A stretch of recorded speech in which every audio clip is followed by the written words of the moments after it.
Bida yo, everyone.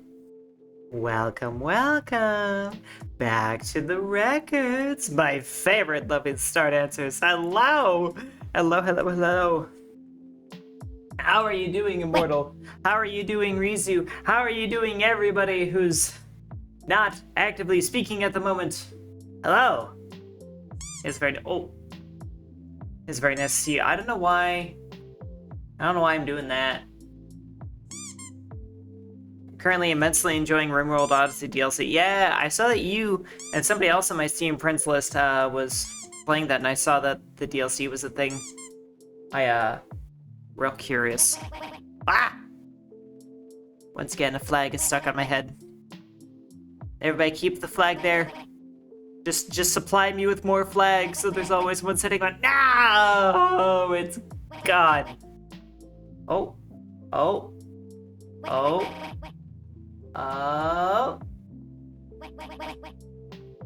Yeah. Basically made being a nomad actually fun and not a technical nightmare. Fuck yeah. Yeah, that's awesome news. Hang on a second. I don't like what I am not tilting my head up right now. I don't know why that's happening. If I recalibrate, there we go. That's much better, okay. Yeah. Load of quests and interesting sites to explore even in vanilla now. That's awesome. The only reason... Hell, we live limit me. Yeah!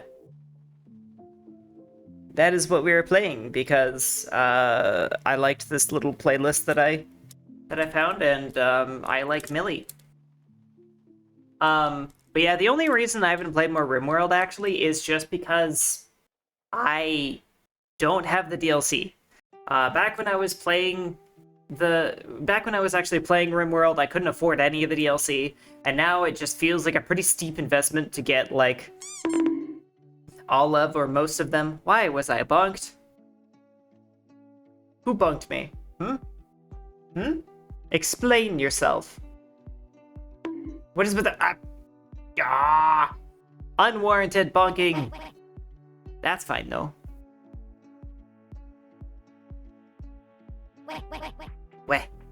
Weh. So yeah, weekend stream, everybody.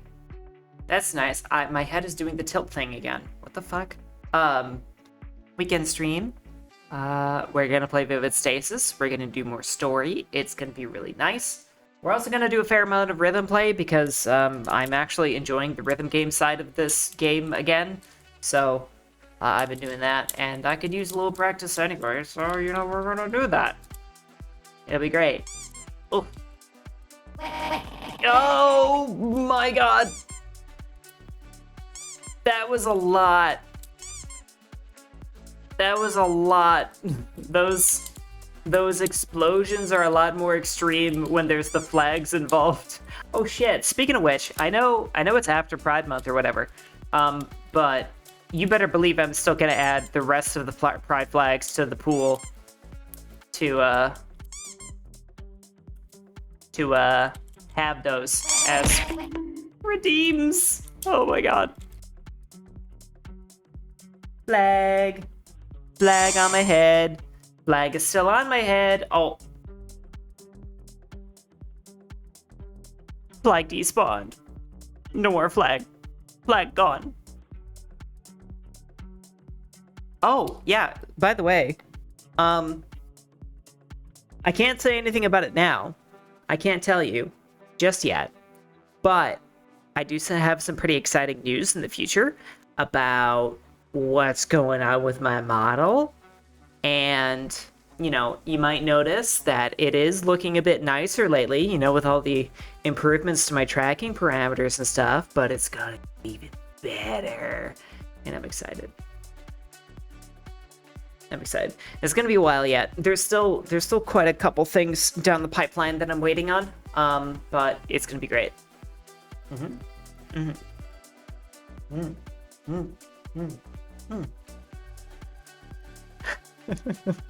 Sorry, I'm just distracted by myself. It's been too long since I've been away from my model. Okay. Let's see here. I'm gonna get Vivid Stasis going. Wah!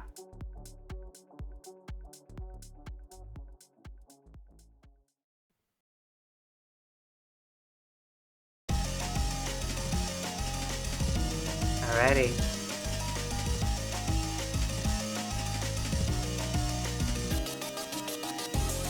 Do let me know if there's any issues with audio, because I'm having some weird crap going on with my audio.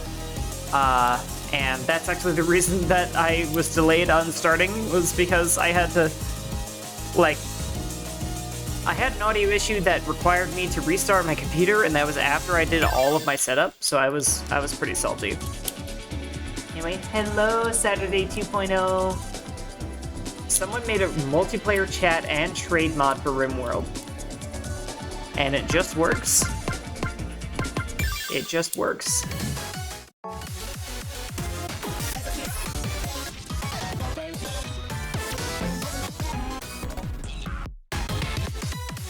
I had to make sure there was nothing I forgot to buy. Beauty Saturday, so cute, so cute.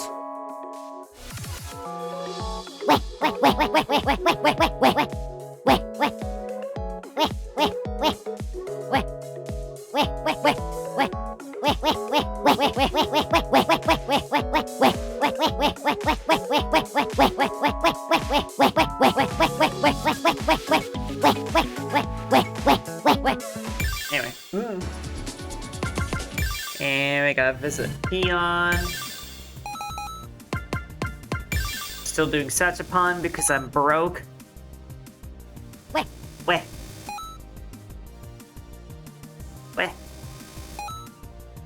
Hey, got a power saves out of that. Shit, I'm playing with my fidget cube and blocking my face. I gotta remember, I'm on camera here. There are eyes on me. People are seeing that I'm doing things.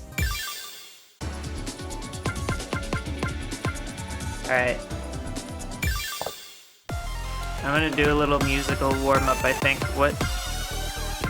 Why am I in the Sunrise Showdown category?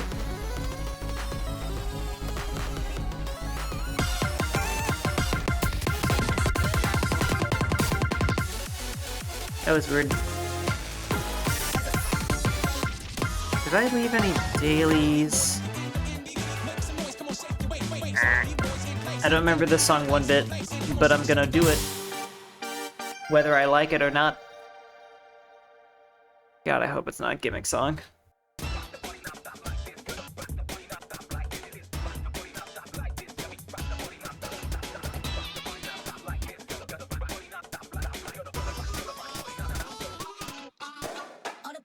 Damn it, it's a gimmick song!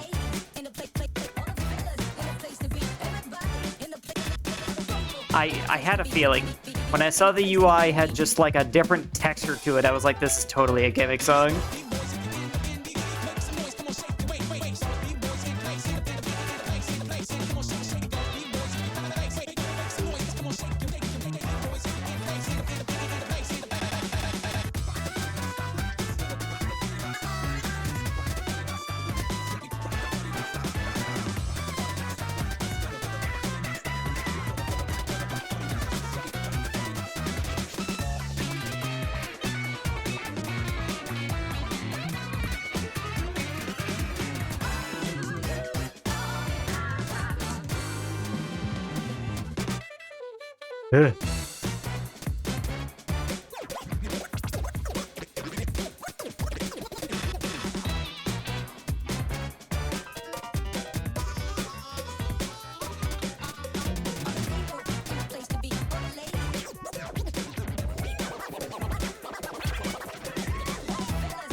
Ah!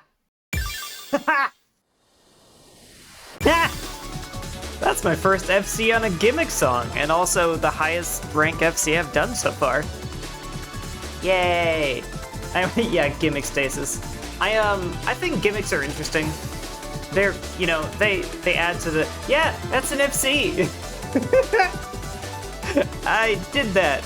Gimmick 7 full combo, yeah!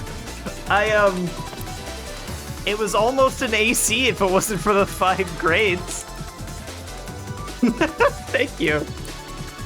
Yeah, I don't know. Somewhere along the lines, I just got like a little glow up. Have you ever seen the Celeste song? I don't remember.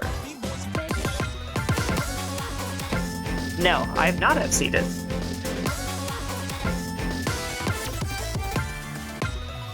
But yeah, what was it saying? Right, yeah, gimmicks are interesting. I think I like them in theory, but being that I'm not great at rhythm games, I find them to be frustrating. Because I'm like, the song is hard enough already. Although I guess apparently not.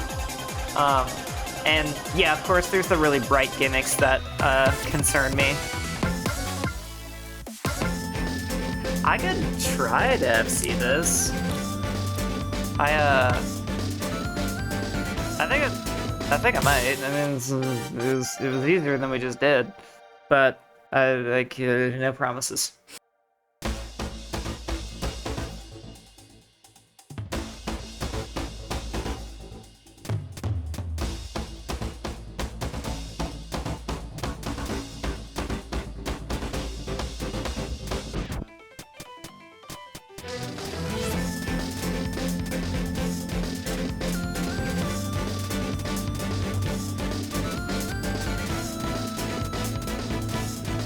Also, guys, don't let me forget that I need to actually play this game. Celeste, I mean.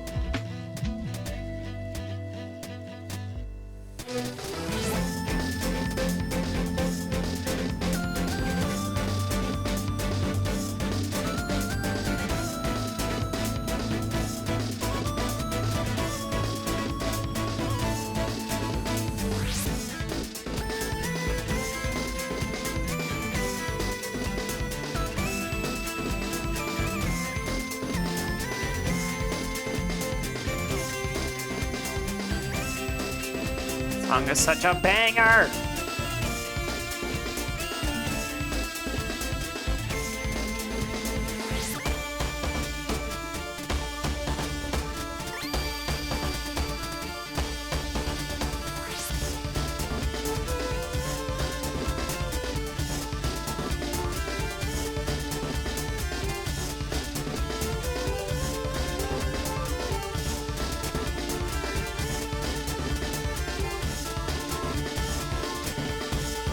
No fucking way, I think that was a fail. Right at the end. God damn it! God damn it! Oh, I saw it happen. Oh, it was a fucking barrier, too. And it was entirely because of brain lag. That was just because I'm stupid. There's nothing else to blame for that. God fucking damn it. Whatever. We're going back to the flowchart.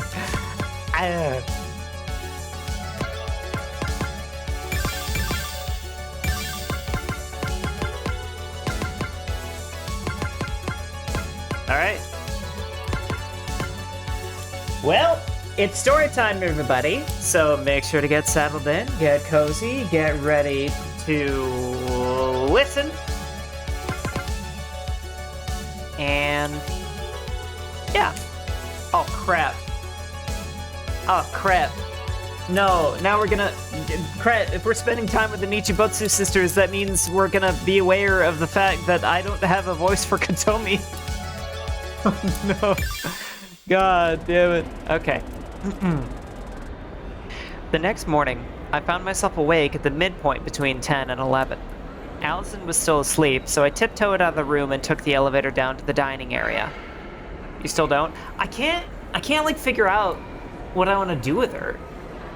I'm kind of the same way with Chio too. It's really frustrating because like I don't know. Walking into the dining hall, it seemed like they were just finishing up serving. Wow. I did not warm up enough today. To sit in solemn silence in a dull, dark talk in a pestilential prison with a lifelong lock, awaiting the sensation of a short, sharp shock from a cheap and chippy chopper on a big black block with a big black rock.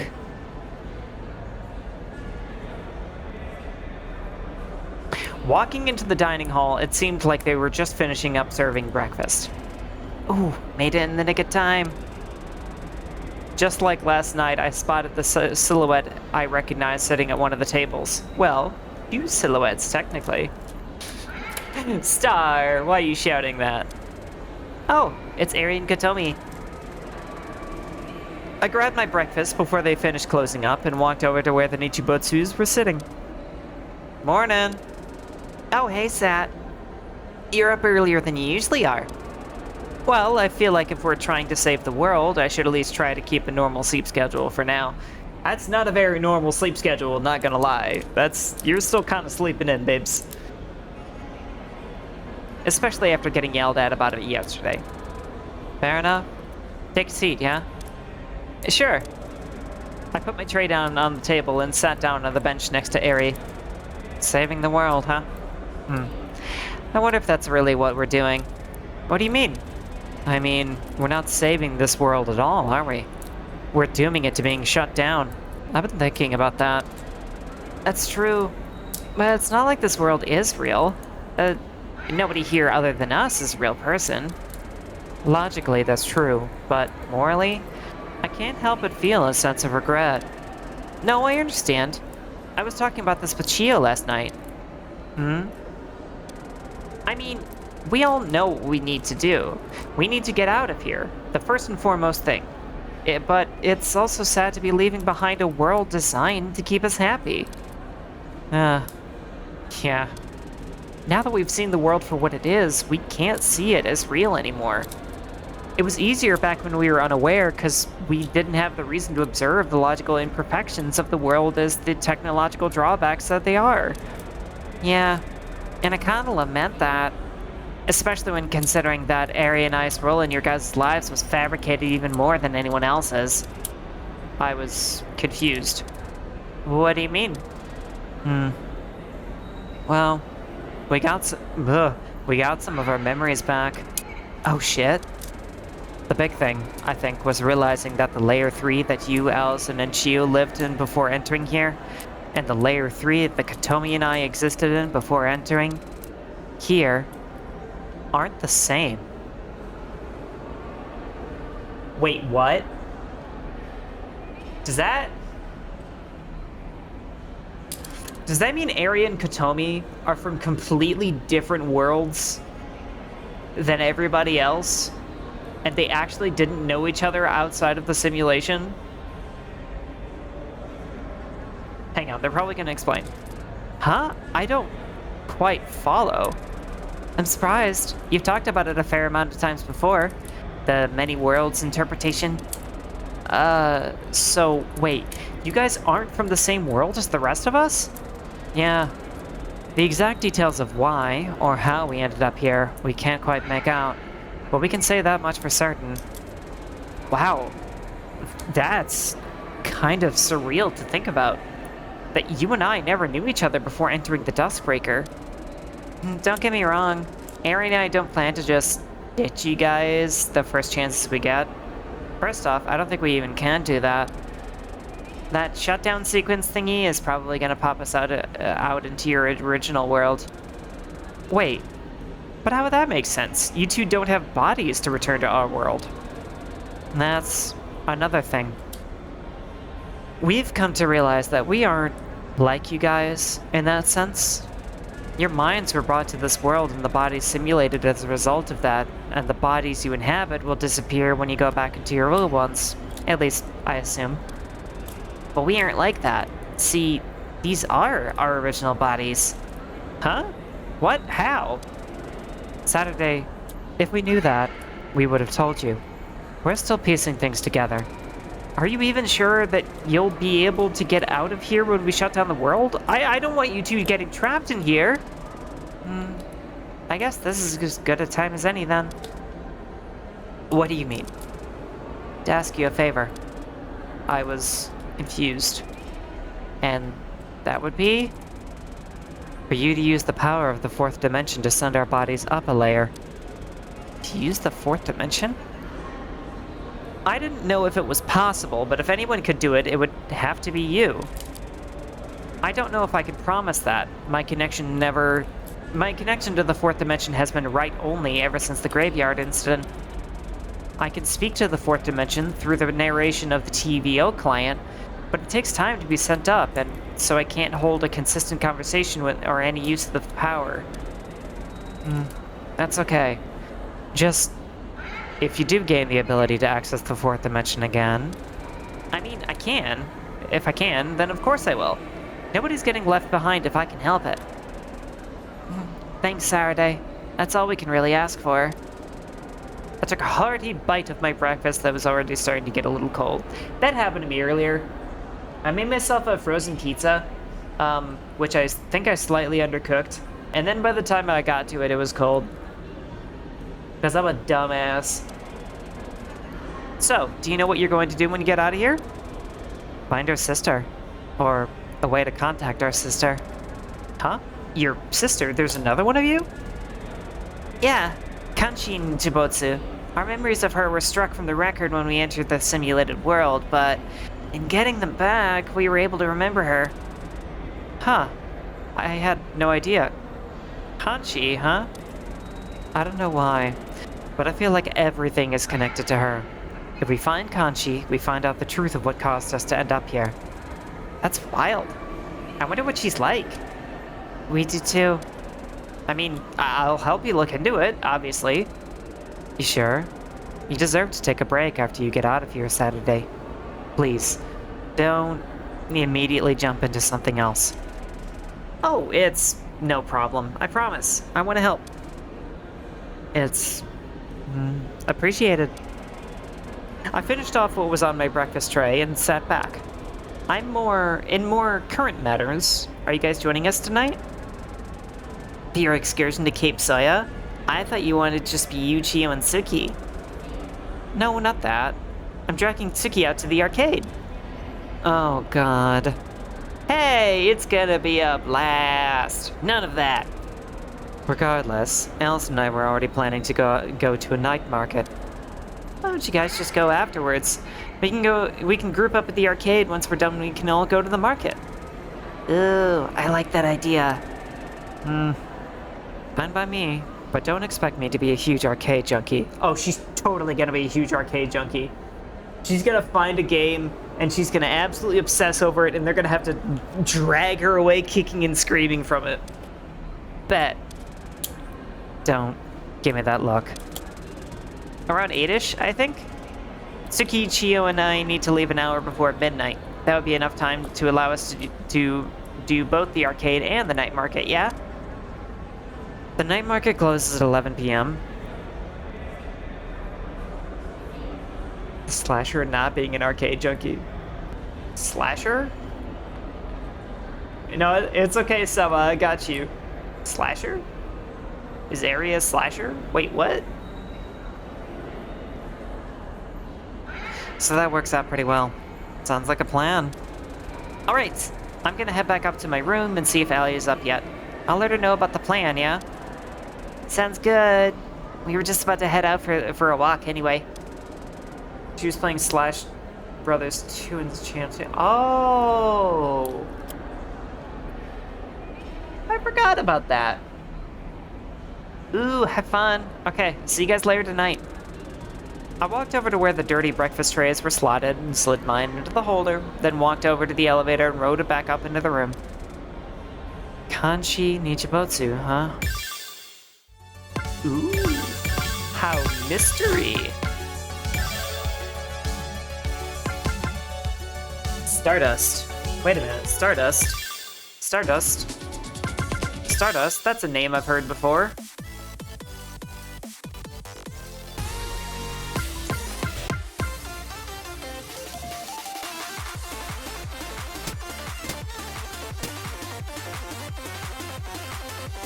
It's cute!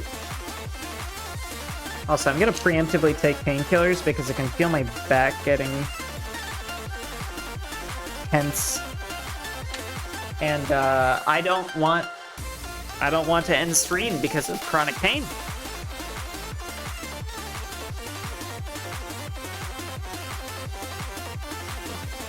Alright. Stardust!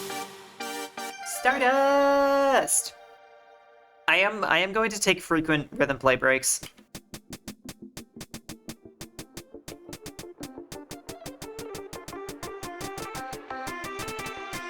Oh, that's a fail.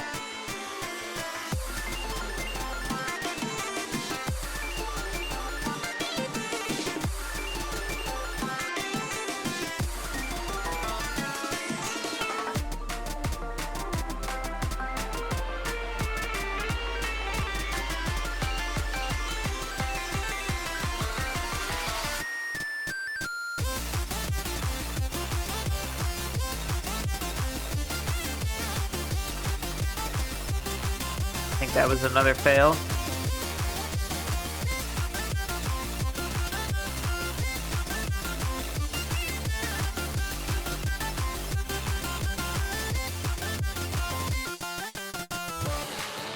Now.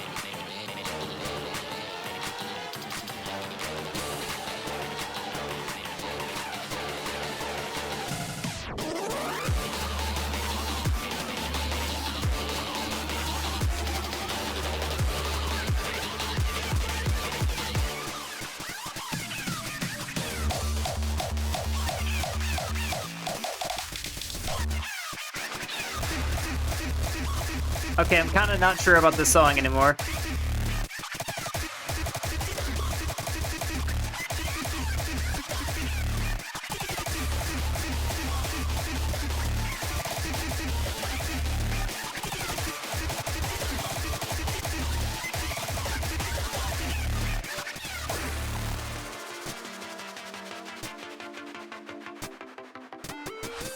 That section was a little, I don't know.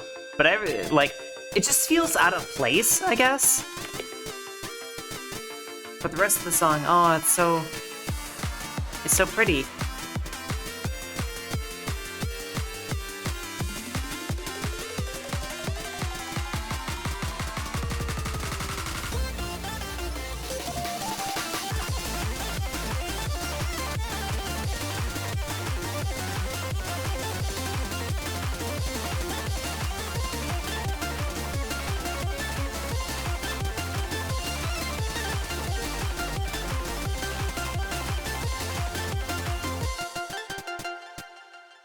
Damn!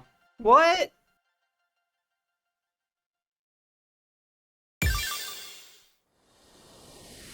That was almost a double S! And my first time! On an A! What has happened to me?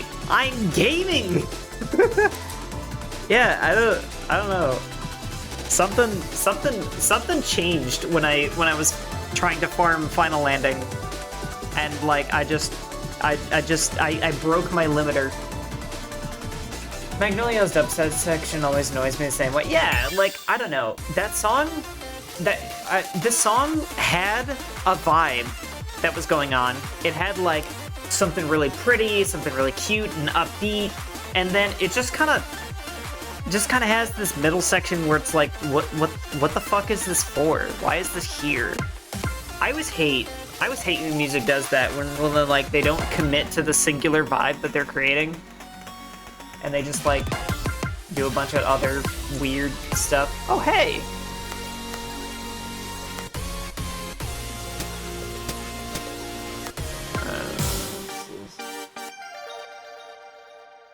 Oh god, wait, is this... This is one of those really flashy gimmicks. Welcome to Rhythm Games and their multiple genre songs. I honestly, most of the offenders that I've heard from that do that have not been from Rhythm Games.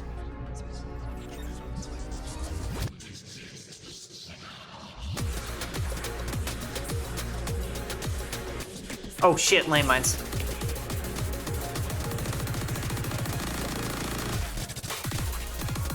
I forgot this is one of those songs.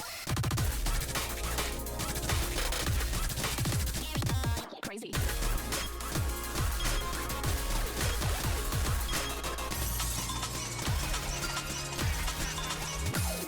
Oops.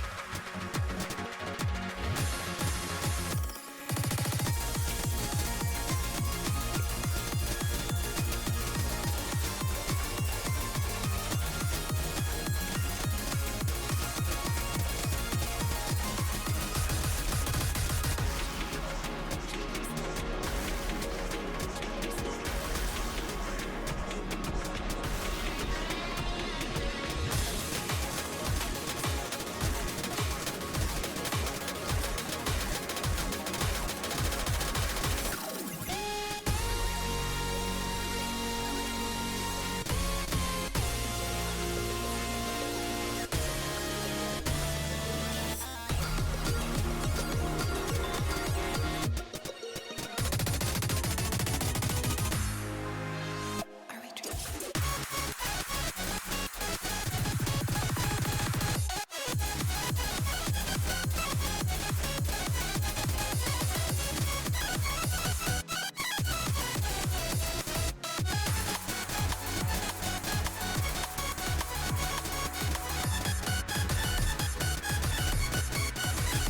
Wait a minute.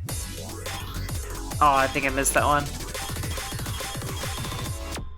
That's a real cheeky jump.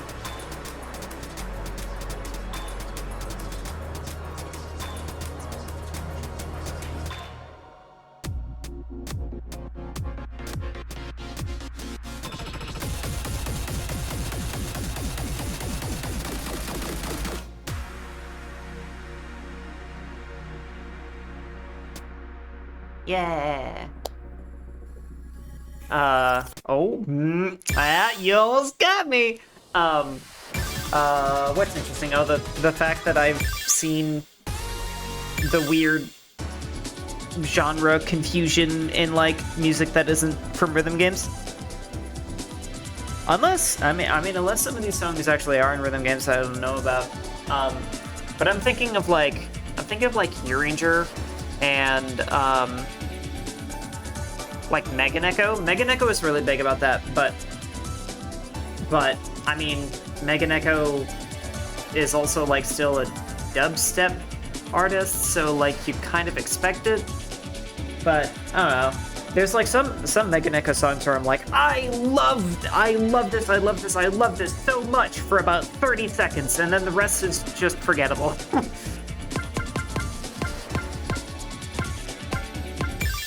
But yeah, I'm not surprised that Rhythm Games do that a lot. Cheryl, did you reduce the cooldown of the shop? I know you're not here, Cheryl, but I'm asking you anyway. Did you reduce the cooldown of the shop? Because I think you did.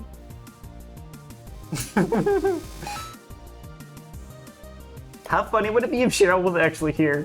That'd be really funny.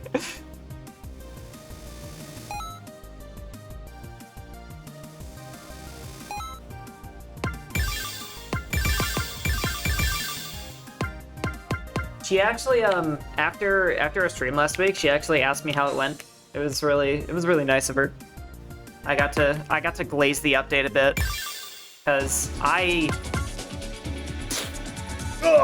now that I'm like not as traumatized by the rhythm play, I love this game again. I wasn't on great terms with this game, but I love this game again.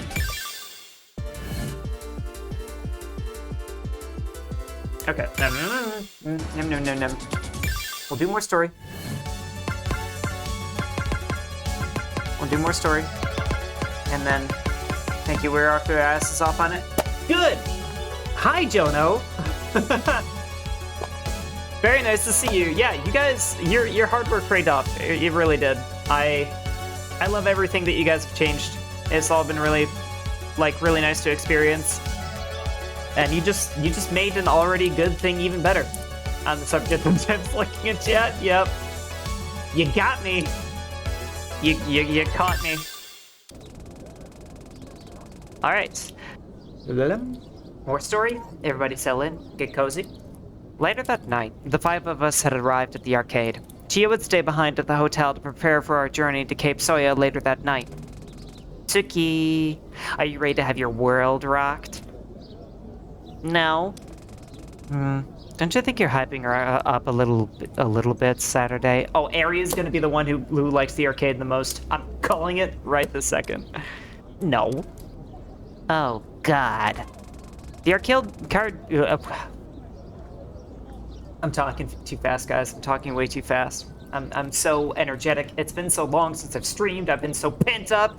I gotta let out all my streamer energy. The arcade building we ended up choosing was a giga building with 5 floors. It was open for another 2 hours. The streets of Sapporo were crowded as snow fell down as we walked along. Being in the north of the country, it was naturally very snowy during this time of year, and there were a lot of snow-related festivals to accommodate that. Maybe it's a good thing Chia wasn't here. Doesn't she have, does she have any, heavier outfits? I've never seen any. Me neither. Nope. Damn. Living down in Tokyo for most of my life, we got a bit of snow, but never anything like what you see here in the north. And I definitely hadn't seen it much in all my time in Tanegashima in the simulated world, so I was enjoying the weather. Finally, we arrived out front of the huge building and walked inside. Immediately once we stepped inside, Ari covered her ears. I had forgotten to warn her about the noise levels inside arcades. Yeah, they're pretty bad. Brace yourselves, my neurodivergent darlings. It's going to be loud and bright. Oh, Jesus. Tsuki looked behind her, seemingly glaring at the exit door longingly, but I wasn't going to let her get away that easily. Nope. Nope, you're not going anywhere. Tsuki sighed. I walked over to the sign on the wall that listed various themes of the floors. Do you want to start with the fighting games or the rhythm games? This is a big-ass arcade. If it's like the whole building, that's fucking dope. I want to go here too, and maybe wear noise-canceling earbuds most of the time too, so the sound doesn't get to me. I don't want to start with either. Allie, what do you think? Is she an FG girl or an RG girl? Oh! Posture check! How dare you? I can't believe you caught me! You caught me slouching.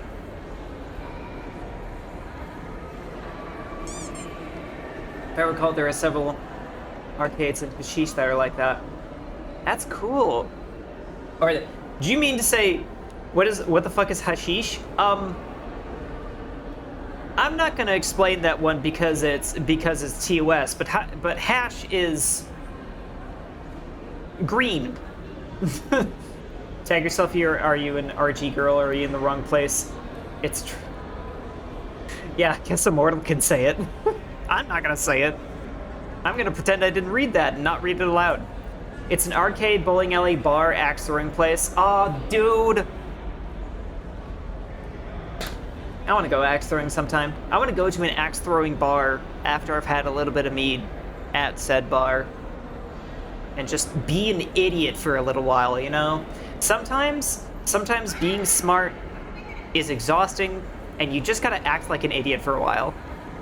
No, wait, the fact that my phone on a correct event of that. I don't know. Just the form, yeah.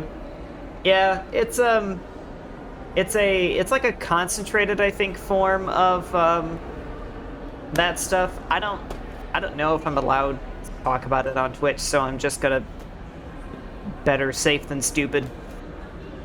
It's essentially a distillation. Yeah.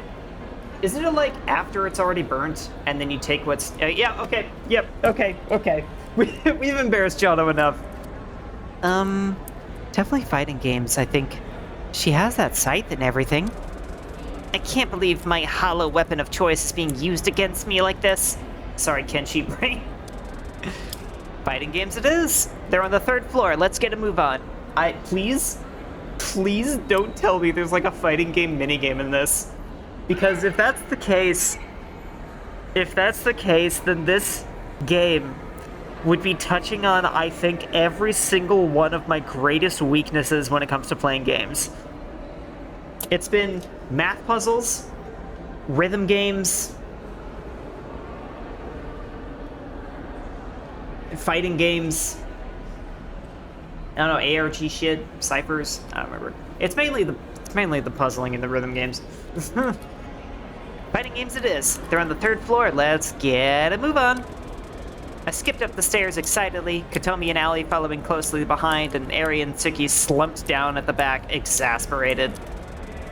Okay, so, I mean, you know what a joystick does, right? I.S. my greatest weakness, fishing. I'll admit, this might sound kind of strange, but I typically... Your weakness is puzzles and rhythm games, and why are you playing a puzzle rhythm game? I was talked into it because there was Yuri. Honestly, it was the story. The Yuri and the story. I have a redeem for channel points to throw lesbian flags at me called Yuri. I'm really into girls' love. So yeah, that was like the thing that grabbed my attention. And then the story is just fan-fucking-tastic. And honestly, I've always wanted to play a rhythm game. Space. Hey! Thank you so much for the follow, Forever Flame. I hope you enjoy your newfound career as a Star Dancer, and I welcome you to your new home in the Akashic Records. Anyway, as I was saying, yes, I always wanted to get good at a rhythm game. I've dipped my toes into a few different rhythm games very briefly for maybe like an hour or two there or here, and I never got very good at them. So rhythm games are my weakest genre next to fighting games when it comes to playing games. So this was like, you can like follow all of my VODs to just kind of like watch as I kind of go through like this big growth journey of starting out as somebody who's terrible at rhythm games, because the first one I'm seriously playing, to being like actually kind of good. I got an FC on an opening 7 gimmick song earlier, and that was gaming for me. I'm the opposite. I have like 10 rhythm games played through. Holy crap! Do you play Osu? Do you play Osu? I have to know. I know somebody who's playing a fair bit of Osu lately, and they're trying to get me to play Osu. I do not play Osu. That's fine. That's fair. Osu is...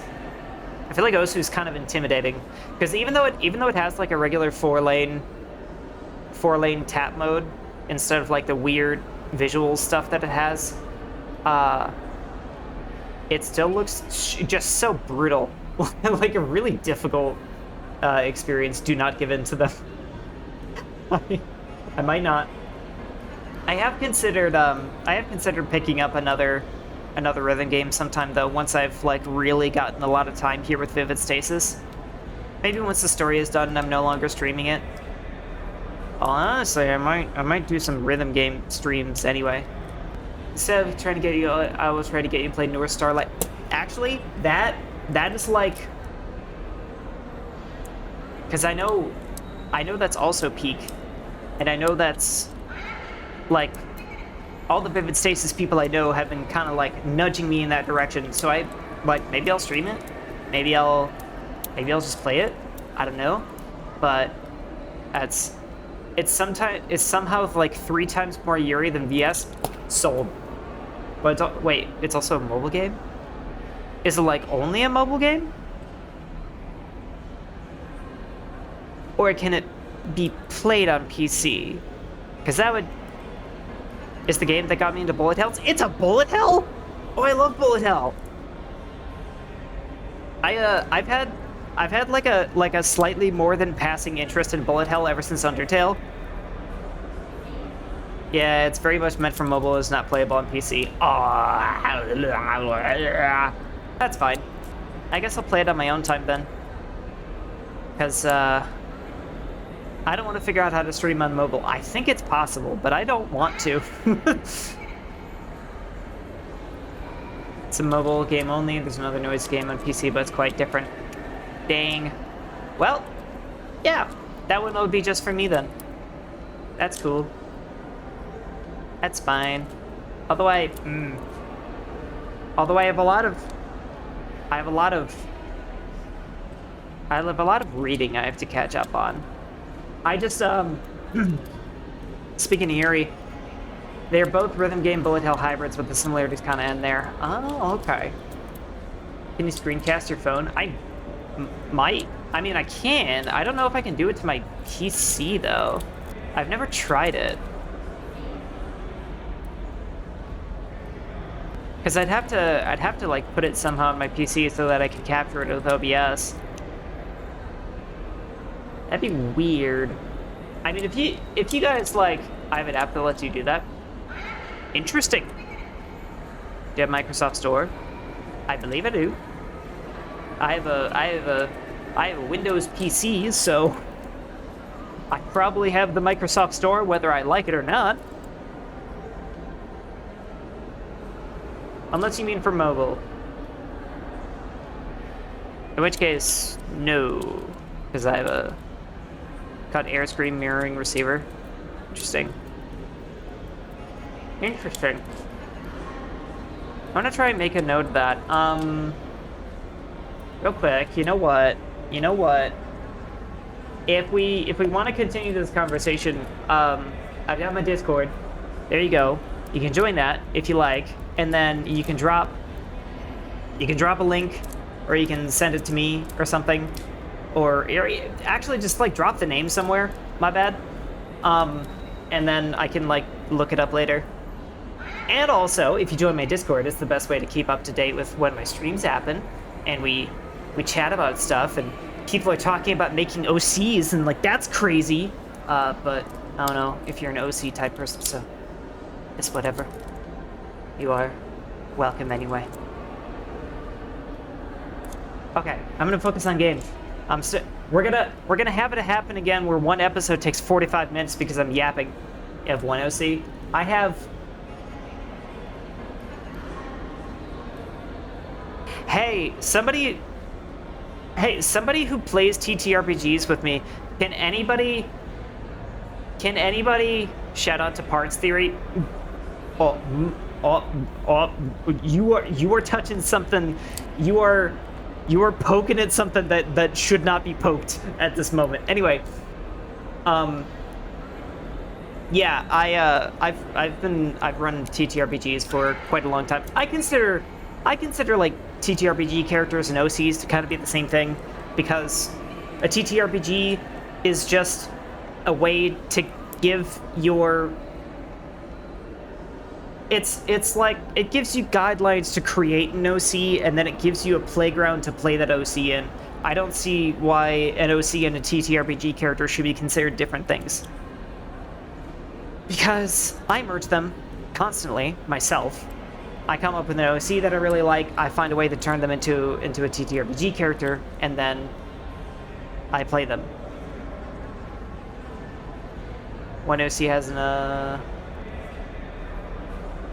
my TTRPG characters have only what's on the sheet. That's fair. 19-page document? That's sick. Okay, like I said, somebody who's played TTRPGs with me, can somebody take a wild guess at how many OCs I have? Because I'm having trouble coming up with a number in my head.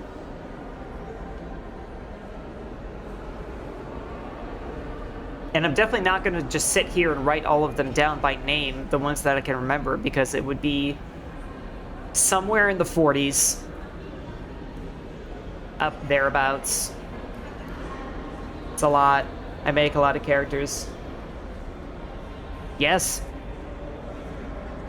I'm fairly confident that it is somewhere in the 30s or 40s in terms of like characters that I've invested significant time into. It's a whole lot, yeah. It's so many that I and others cannot keep up with them. And then, you know, I have my own universe and setting that I've actually put them in. Actually, more than one. It's about 3 different settings, but one that I kind of primarily work on. And the others are like side projects. If only the Foundry was open, that would really only be half of them on there. Yes. Yes. We use Foundry for our TTRPGs.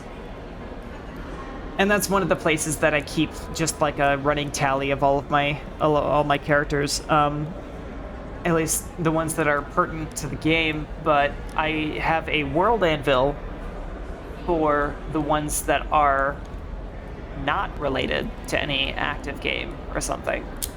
And there's a lot more of those.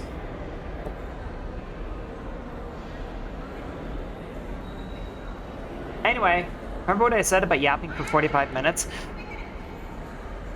Post the link in the Discord. Okay, thank you.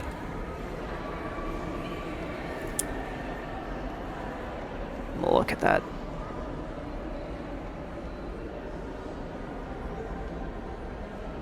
Awesome. Okay. I'll look at that later. Okay, so, I mean, you know what a joystick does, right? I'm not that stupid. Yeah, so it's like that. Basically, you want to chain a bunch of button inputs together to do combos and drain the other player's HP, like health bar. Seems reasonable enough. Can I go up against you? I gulped.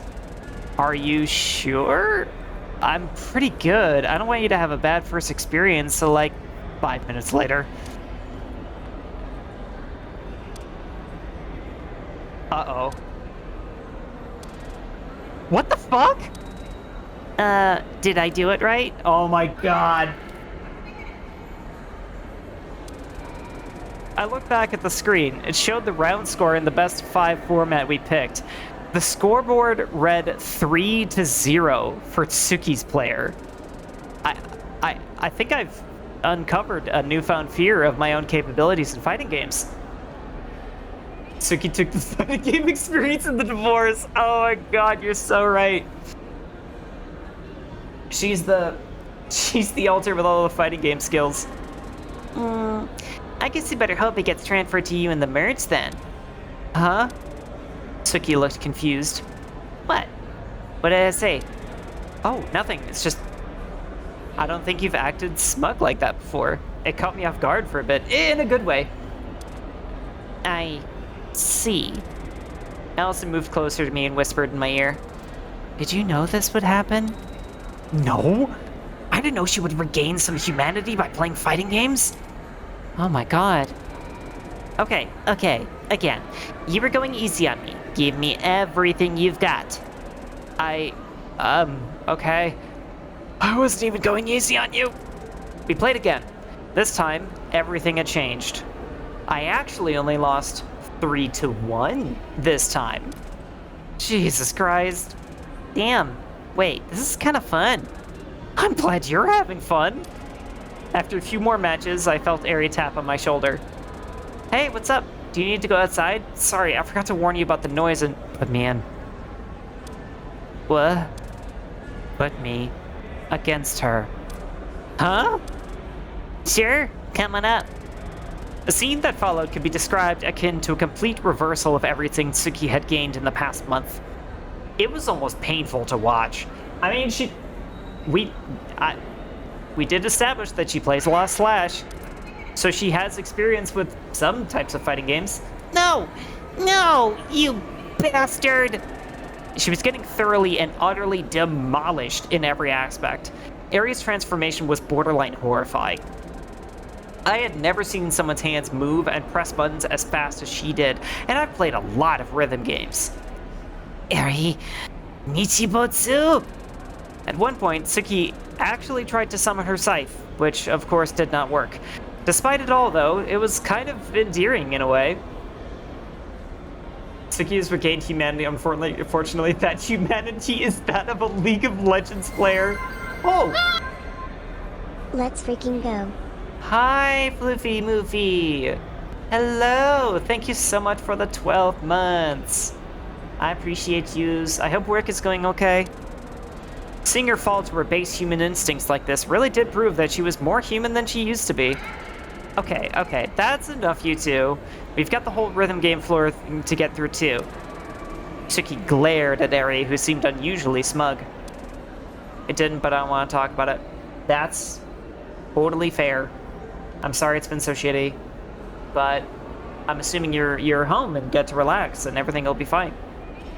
This is not over. Sure thing. Suki made an uncharacteristic hissing noise, and we stepped back into the stairwell to go up a floor. You're in your recliner. Fuck yeah. One side note about the noise thing. Yes. The next floor was the next floor up was lined with multiple cabinets of various different kinds of rhythm games. This is where I'm out of my element. Okay, which do you want to... Oh, holy shit! Allison looked up at me inquisitively, following my gaze, which landed on a small multi-game installation. They have an optional prequel visual novels that you can do in your own time, then link to the actual game. Oh, interesting. Is that a Noise Art Capo cabinet? I've been looking for a place like that has one of these for ages. Is that uncommon? It is. AC cabinets are expensive to acquire due to their exclusivity to the 6 minutes later. So, basically, yeah, it's a little uncommon. Everyone had already long since stopped listening except for Suki and I. Ah, okay, no. We're here for Suki. I can play Noise AC later, so which one do you want to try first? Suki looked around, surveying the vastly different machines. That one. She pointed to a dance game. Oh god. Are you sure? I'm not very good at dance games. Wow, Saturday can't dance? It seems the most fun to try. I sighed. Alright, come on. So the optional prequel visual novels are a little taste of the Yuri. Ooh. I'm intrigued. We stepped up to the flashy cabinet and I scanned in my pass card. Suki didn't have one, so she just played on a guest profile. It was a nice change of pace, actually. Suki was still way better than I expected for someone who hadn't played the game to be, but not at the level that I could match her skill level. We played a few credits, then finally left the arcade. After we stepped out of the arcade, I turned to Eri. So, where's the night market? Eri pulled out her phone and pointed to a location on the map system. We started walking down the streets to the transit station when Kotomi spoke up. Hey, why don't we all take a picture? We don't have one with Suki yet, do we? What? Oh, true. Hold on. Okay, everyone. Group up over here. I took out my phone and set it up on a bench across from where we were and hit the button to take a timed picture. Wait, shit, I thought this was on 5 seconds. 2 seconds later, the photo was taken. I picked up my phone and opened the gallery. Oh, this is gonna look so silly. Oh, I love them. Oh my god, Saturday, you look horrified. Oh, look how peaceful Suki looks. And how panicked Saturday looks. And Allison's just happy to be here. And Eri is so cute and smug. And Kotomi is so charming. I didn't know I was on 2-second mode. Shut up. Huh. I'm not used to seeing myself. You have a nice smile, Suki. Yeah, much better than what Saturday has going on here. Shut up! Oh my god, I'm the world's most tortured girl. Everyone laughed, and for a moment, all our worries seemed to fade away. The duality of ma'am. In the middle of this dying world, we found life. We were alive. This was how things were meant to be. Now that all that's left was to finish what was left for us to do. Honestly, am I the only one who's really sad that this picture didn't also have Chio and Dawn? Because, like, I know Dawn is being vicious and evil and stuff, but she's trying to do good. Her heart's in the right place. She's just misguided. She deserves to be happy too.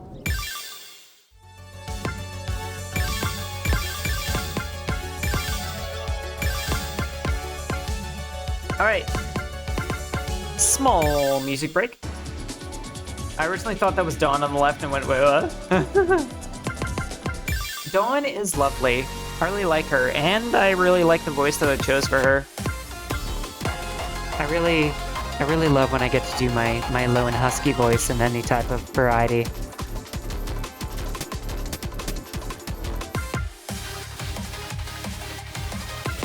I think I want to try all of these. I'll switch to battery boost for a song or two.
Oh, there's a great...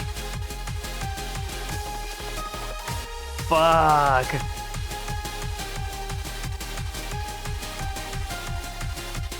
I mean, I've still got a long ways for the end of the song anyway, so...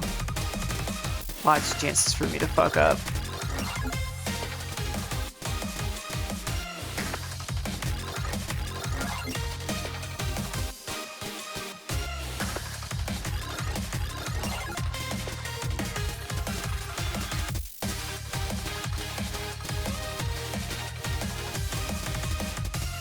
Oh, speaking of fucking up, oh my god! Cool! Ah!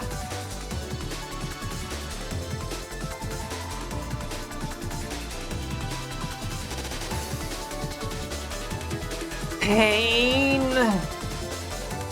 and suffering. My first time in the song, and I get one fail and one great and a good. Fucking god damn it, whatever.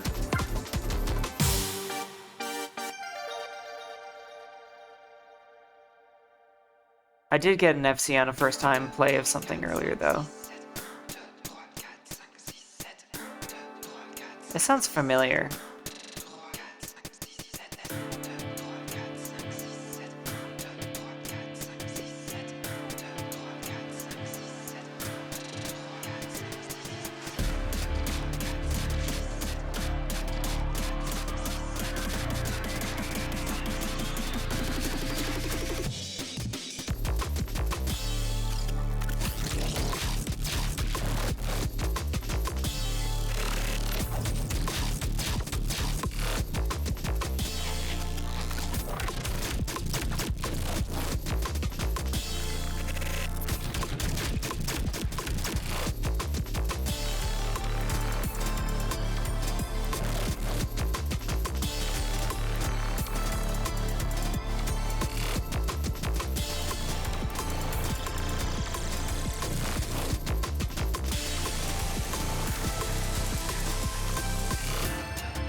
Damn.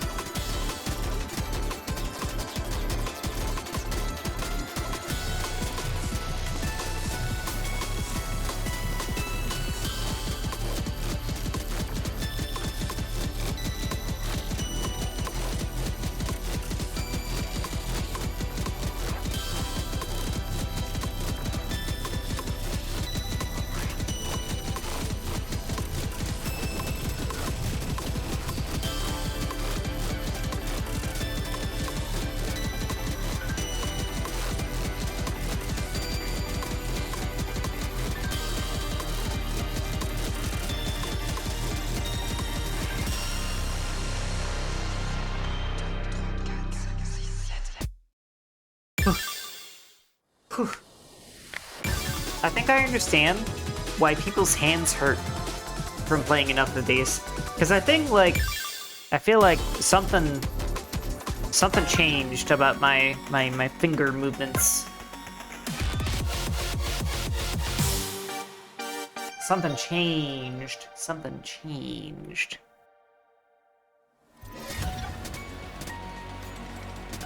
Oh god, I smell a gimmick. This one's very bright. Fuck. Okay. Well, I've already taken painkillers, and I don't think I am vulnerable to migraines today, so that's good.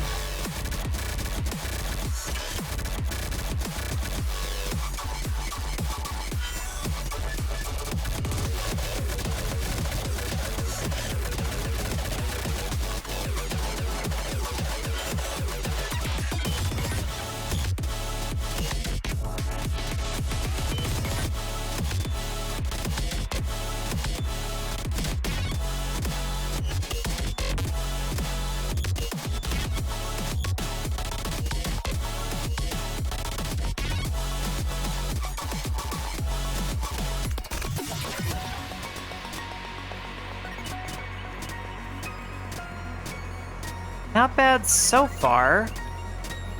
I imagine it hasn't shown me everything, though. Nice song, too.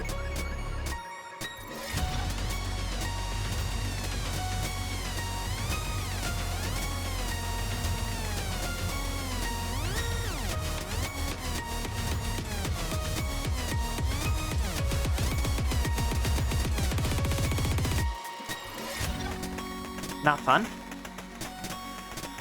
It could be worse. It's getting worse.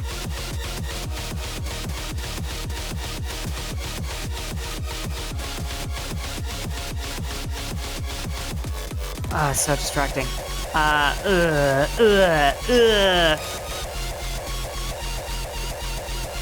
Avert your eyes, my photosensitive peeps.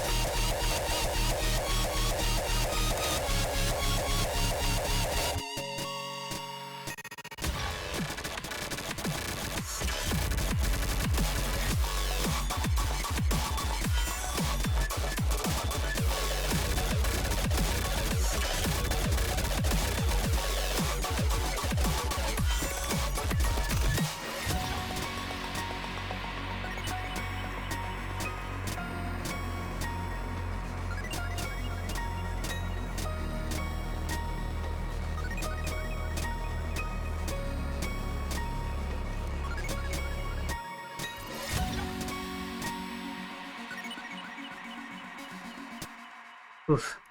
Feel bad because I love these kinds of gimmicks. Yeah. And, like, I can understand the appeal, but they are definitely not for me. And as you can tell, it fucked with my score the moment that it started to, like, get really flashy. Because... Ooh. Yeah, musically... The sound of that song, that's actually a really pretty song, and I really like it, but I don't think I can ever play it again.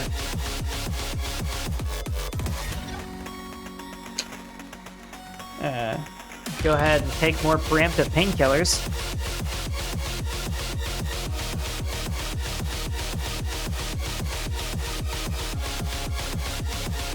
I actually plan on seeing my doctor about my migraines, too. To try and, like, get that a little bit more under control.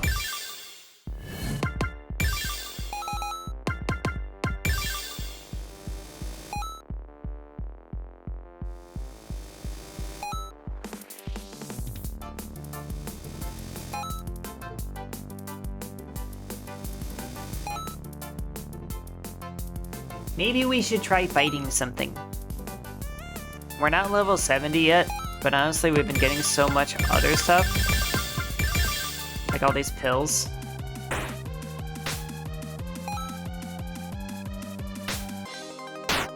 Ow! Haha, oh my god, that's a big heal. Actually, wait, is it a percentage heal or is it actually based on, yeah, it's based on the stat.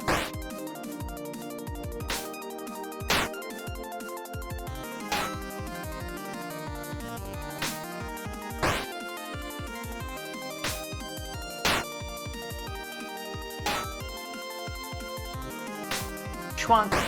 Bunk. We will get back to story after this. For anybody who's lurking and wondering why I'm not serenading you with my soft reading voice.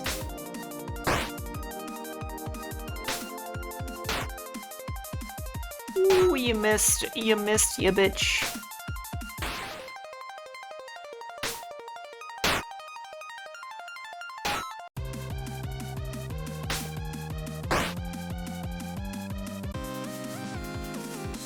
Yeah, power saves. Gimme! Alright. Let's go back to the flowchart.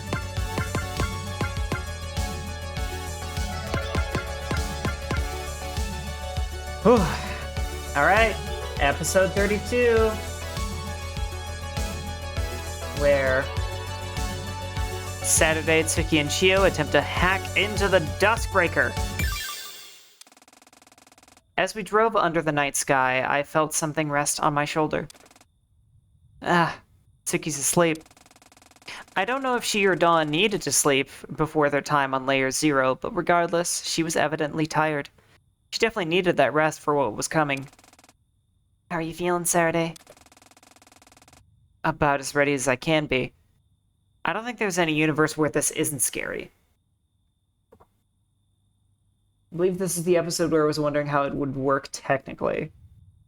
Interesting. Also, I forgot. I could be doing my little headache massage thing. There's a few like pressure point massages you can do to help with migraines if you get them. I'm not like in pain right now, but I'm just like I don't want to risk it. Yeah, I'm glad you're hanging in there at least. We were headed to Cape Soya, the northernmost part of Japan. Due to how the Duskbreaker simulates time of day, there's a brief moment in the turnover between days where the simulation processing is slightly weakened. We intended to use that to our advantage to backdoor the system to the best of our ability. I looked at my phone. It was 11:57 p.m. Just then, Chio stopped the car. Right here. Ready? Yeah. Hey, Tsuki. Up and at 'em. Tsuki's eyes fluttered open, and then she sat up quickly, seeming embarrassed. What? Huh? Her eyes adjusted to the light, and she understood. Right. Okay, let's go. We stepped out of the car. Despite the importance of the location, Cape Soya wasn't very extravagant. It housed a simple stone monument listing its status as the northernmost point and a small number of tourist attractions around it. We stepped up to the monument and waited. It was 10 seconds to midnight. Tsuki and I steeled ourselves, ready to jump on anything that seemed odd at the turnover to midnight. 10, 9, 8, 7, 6, 5, 4, 3, 2, 1. There! At the turnover to midnight, a piece of the stone that made up the monument began to twitch and glitch out. I rushed forward and tugged at it. A piece of the geometry gave way, and I peered inside. From above, I could see the inside of the room that Storyteller and I had stood in before the merge process. It was the Duskbreaker's core. I pushed my head in through the seam into the world, and then pulled a piece of the world, pulling it out and into the simulated layer. What's that? It's a remote piece of the Duskbreaker's core. Looks like it lets us remotely access the terminal. Oh my god. We did it? Hold on, something about this isn't... Before she could finish speaking, however, all three of us heard a clicking sound. I bet it's a gun! It was a familiar clicking sound, and one I'd heard many months ago in the Okawachi Shrine, but had heard a million times since then. The clicking of a gun. And what, might I ask, do we have here? The three of us turned around in shock. Though we shouldn't have really been surprised, of course it wouldn't be that easy. Just a few feet away from the monument stood a tall, familiar figure. The Liberator. Trying to backdoor your own creation, are we, Chio? I thought you had more respect for your own work than to hack into it just like that. Chio grit her teeth. Lives are at stake here, Dawn. We're doing exactly what we have to do. What you have to do? Sounds a little weird to me. What you had to do was enjoy the rest of your days peacefully and wait for me to come down and come to you on the turn of the new year. What are you talking about? What's happening in the new year? Dawn laughed. An emotionless laugh, or so it seemed. Fine. I'll humor you. You already threw away the chance at peace I gave you by coming out here to pull such a ridiculous stunt in the first place. Cut the villain act and just get to the point, Liberator. And, of course, if it isn't your very own traitor. What a crowd we've got here tonight. I hope all the folks watching from your precious little TVO clients are entertained, because I sure as hell am. Tsuki tensed up as if to get ready to attack, and I held her back. She was clearly trying to provoke us. At the turn of the new year, I prepared my own little escape rope just for you. The ultimation. I remember that. The ultimation? No! You set up the fucking... What the hell are you doing? Of course you would know what it is, wouldn't you? How does it feel, World Keeper? I'm finally putting your precious little backup plan in motion. Keeping myself as composed as I could, I turned to Tsuki. Tsuki? What's the ultimation? It was a backup plan. A backup plan that I prepared during the initial events of the Severance of Emotion. A program that corrupts the simulator entirely. What? Why the hell did you... I don't know. I can't figure out why I did half the things I did, okay? I'm sorry, and you... She turned back to face Dawn. Are you insane? I thought your MO was to save Saturday without me. What the hell is corrupting the simulator supposed to do to help that? Dawn laughed again. Because it doesn't give you a choice. What? Dawn looked up at the sky. In just 10 days, everything here will be reduced to nothing. I do have Saturday's best interests in mind, and there's only one casualty I was aiming for. Yours. If you had just stayed in Tokyo, or Sapporo, or whatever, you would have been able to live the last few weeks in peace. And then, everything would end, and I would come for all of you to save you. Saving Allison, Chio, Saturday, and those two hapless world-crossing sisters. You would have been saved, and Tsuki would have been left to rot here as everything crumbled to dust around here. That was what I wanted. That's insane! That's fucking insane! What the hell? And yet... Here... No, look. And yet... Here you are. She lowered her hand that had her gun in it. I don't want any harm to come to any of you other than her. Don't make this any harder than it has to be. For your own sakes. A ripple of silence echoed across the night sky and into the waves behind us. No. Dawn seemed genuinely surprised to hear that answer. No? I decline. Decline? How so? This is like that moment in JoJo's with Kishibe Rohan. But I refuse. I reject your offer. We're all leaving here together. None of us are being left behind. Dawn looked down. Whatever expression she wore, I couldn't make it out. So be it. She snapped her fingers, and suddenly loud rumbling surrounded us. On either side of Dawn, a large grid of fissures opened up in the air behind her, and from each of them, each one a cannon protruded, all aimed at the monument. You know, Dawn is starting to remind me of a certain lesbian magical girl who previously could control time. What do I mean previously? Dawn looked back at us, back to her normal self. Then, we'll dance your way, Saturday Tasagari.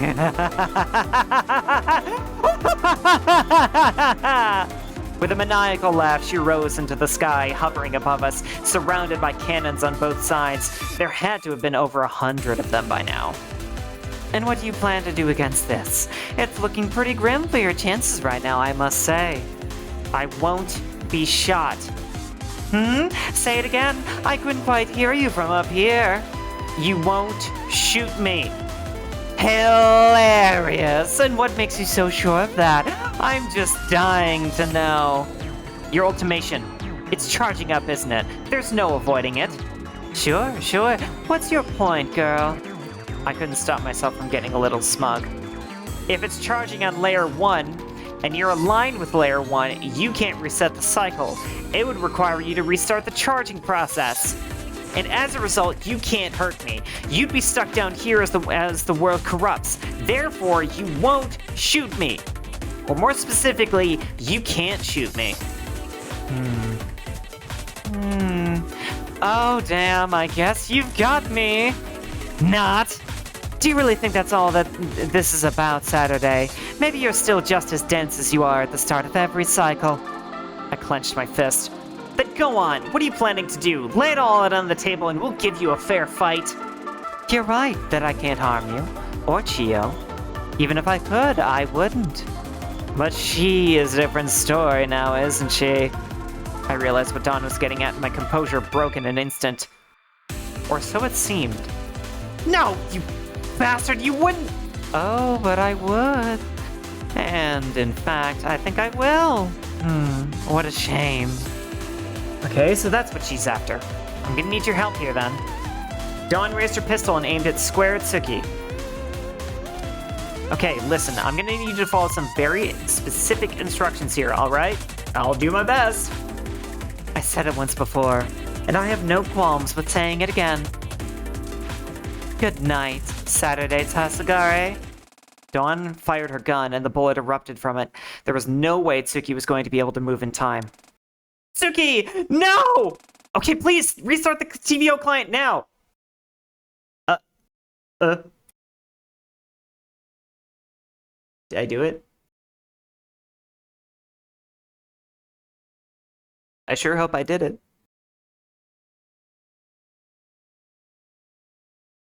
I alt F4'd. Oh shit, it worked.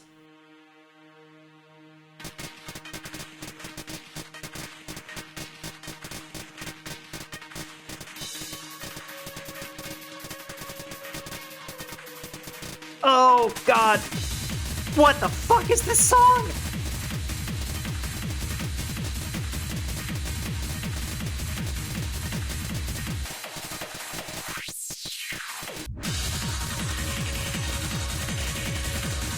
I have no clue what's happening.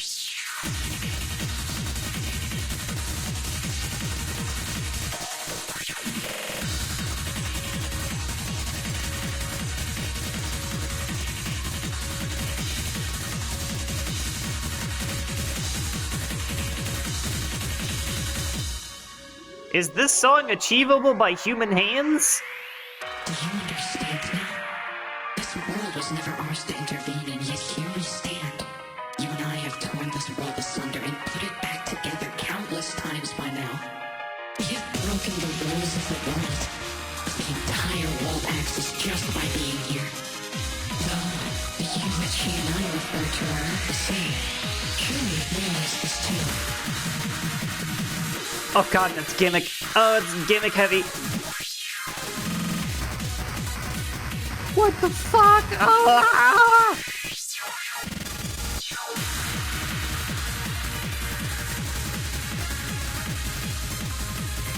I don't even know what I'm looking at. I'm so thankful there's no health bar here, because this is I'm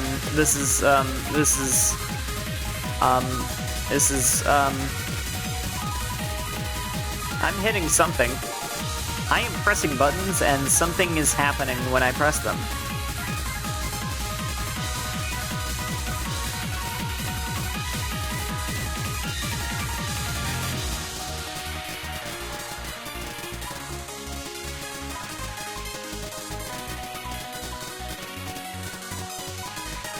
This is a good song, though. In a minute, you'll be brought back to the world you know. Oh. You know what you need to do now, right? But maybe, I don't know. Lock onto your prey and drive it in. Sure. Make her story complete. Alright. I know you will not disappoint me. To be honest, I'm not really sure what I'm gonna do, but okay. A gunshot. An impact. The sound of splattering blood. But nobody could see any of it. It wasn't that it never existed. It did.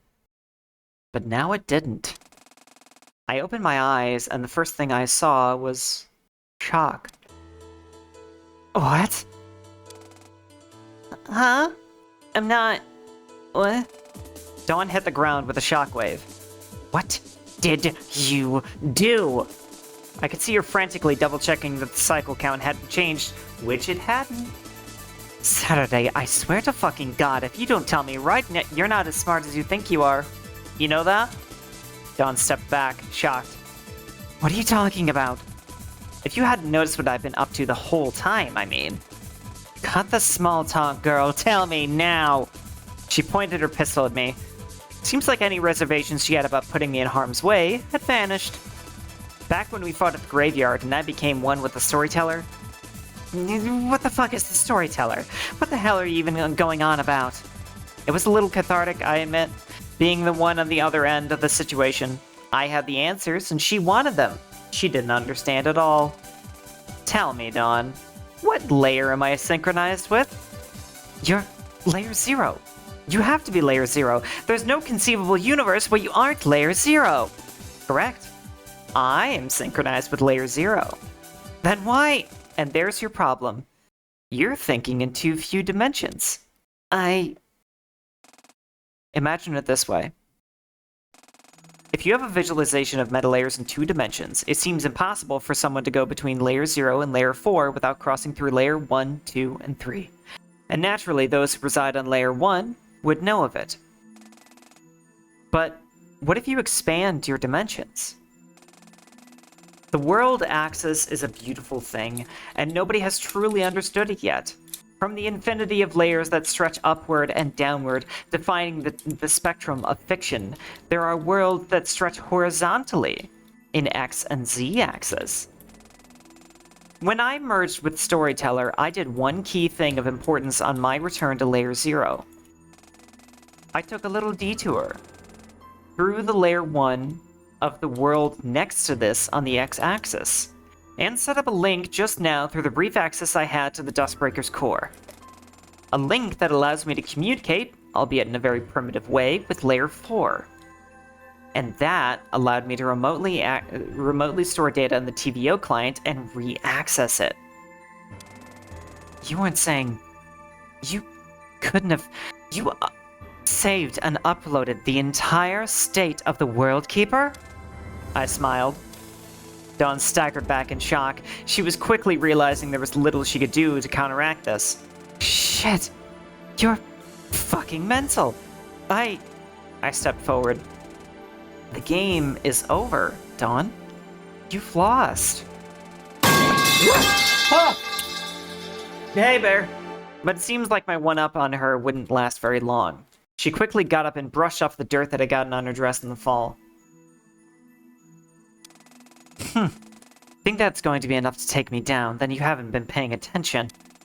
I stanced up cautiously, unsure of what she was planning. Are you forgetting the one thing that I have that you don't? Yeah, and what would that be? Dawn smiled again, another cold smile devoid of any sympathy. The end of the world. It's not charged up yet. Don't try to trick us with that. Who said it needed to be fully charged? Do you wait until your phone is up to 100% before taking it off the charger? But trying to activate the ultimation prematurely is... Do you have any idea the risk that poses? Dawn's anger flared up. I don't have a choice. None of you understand. If Saturday wants to play with fire, then we'll dance by fire. And in an instant, she was gone. Even I could tell her retreat was hasty. I must have really concerned her with my newfound ability to save and load the data of the sim layer. Tsuki, what happens if the ultimation is activated prematurely? Nothing good. Even worse than it already would have been. The deletion process has less power to draw from, so it's prone to... Or she could finish. Just like that at the graveyard, the sky turned a violent shade of red. Chio ran over. I need water. Oh god.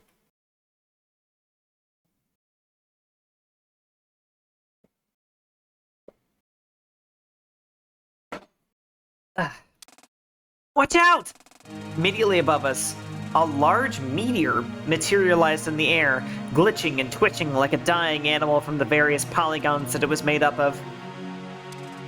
Shit, go! We ran as fast as we could back to Chio's car. We made it in time, and could only watch as the meteor fell, destroying the entirety of the monument that had marked the northernmost point of Japan. Did we make it? Tsuki grimaced. We're not out of the woods yet. Chio, get the car going now! A violent earthquake began to shake the ground. Tears and cracks in the simulated earth formed as the ground began to split apart. We jumped in Chio's car as fast as we could. As we sped down the highways, I heard a shrill laugh above us. I couldn't see who it was, but there was someone up in the sky. I knew who it was. Let's see you wiggle your way out of this one. There was no mistaking it. It was the end of the world. She had gained an invaluable ability and sped up the time limit at the same time. There was no more turning back. It was the finale of the story. Oh shit. Oh shit. Oh. That's a pretty long finale. That's a very long finale, my goodness.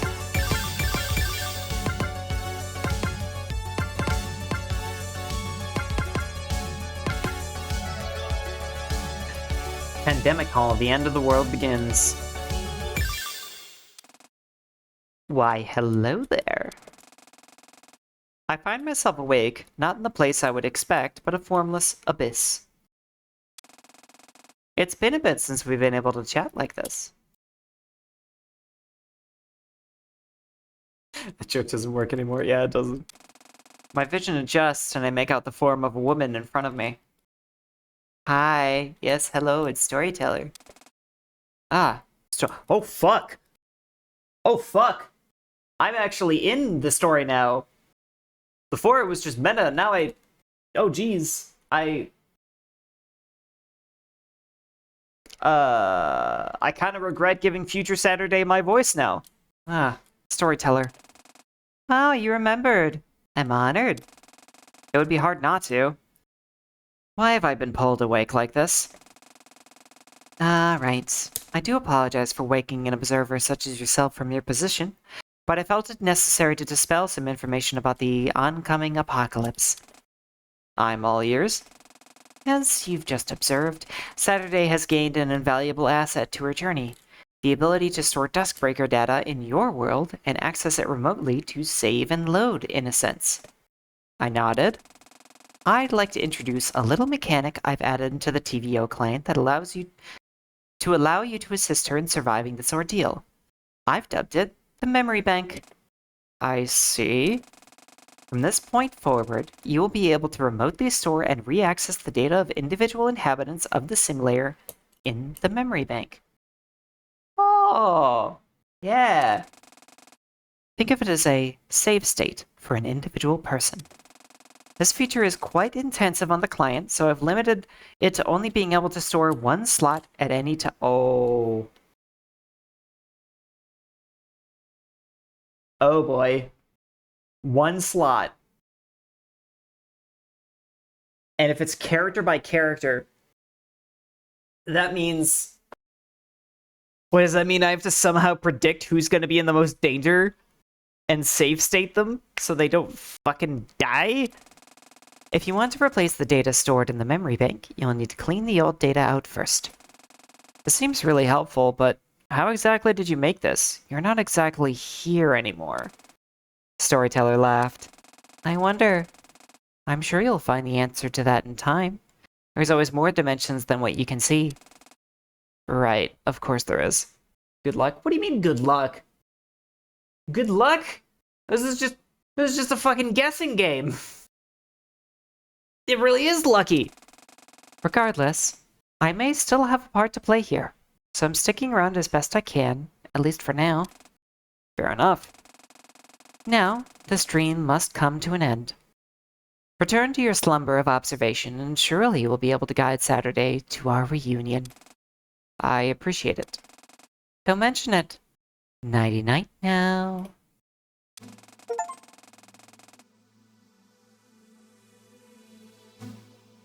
So...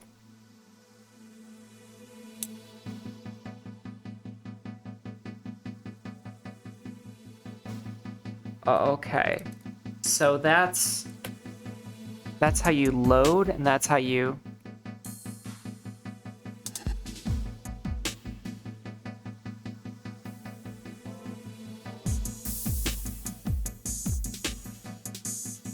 So... okay. If I can do this at any time, that means I can hopefully use the context of the situation to kind of guess at who I need to save when danger is happening. Oh. Oh, and then I can... Oh. Okay, well, we might... How do I... Okay. So, I might as well always have somebody saved.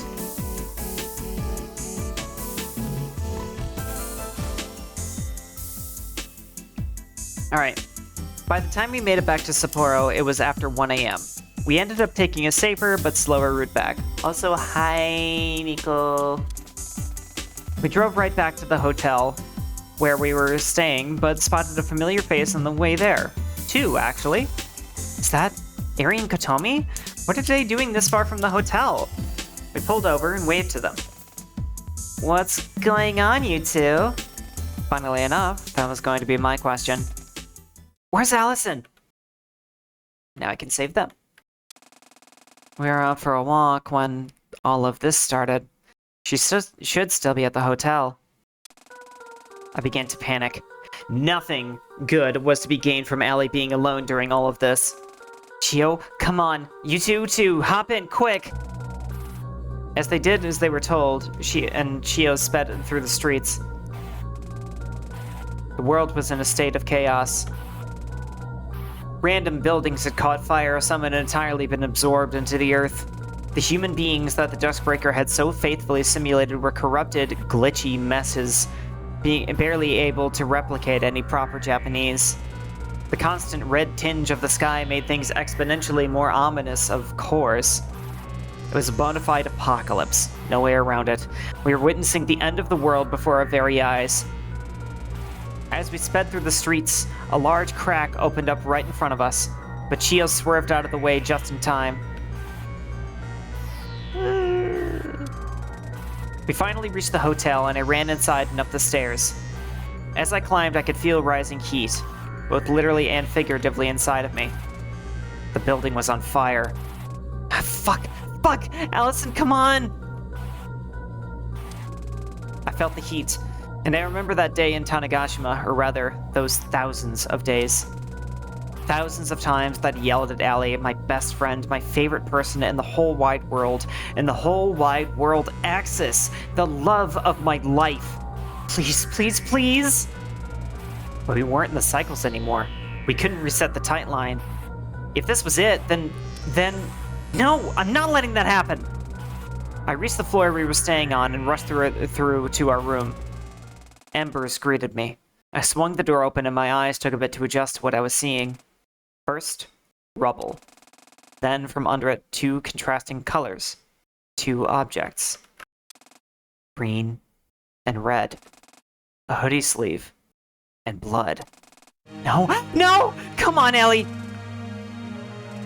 The World Keeper and Liberator within me fought to move the rubble aside and gaze upon what lies underneath, or to run away now. I couldn't choose either before my strength gave way. I fell to my knees. And then the fire consumed me. Ah, familiar feeling. This is what it's like to die again. This is where I like to... Is this where I load? Can I load here? It seems to be a no. After seeing the fate of her true love, how would she still allow Shio to take the safer route? What?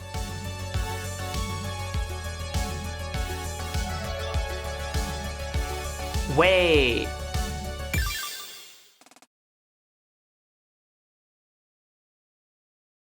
Did I actually do good because I saved?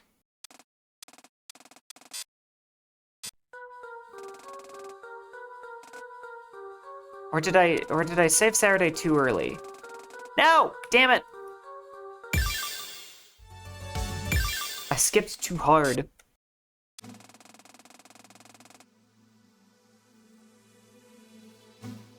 If the data is incompatible, it will not be loaded.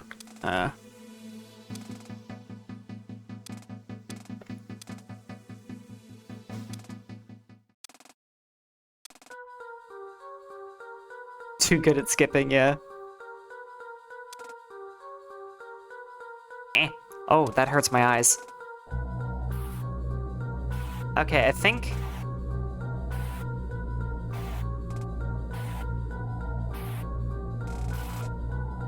I need to save her later.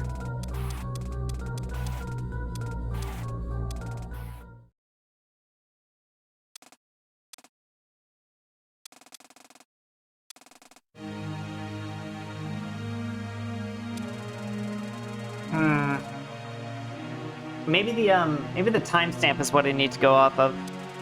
I'm just gonna keep saving.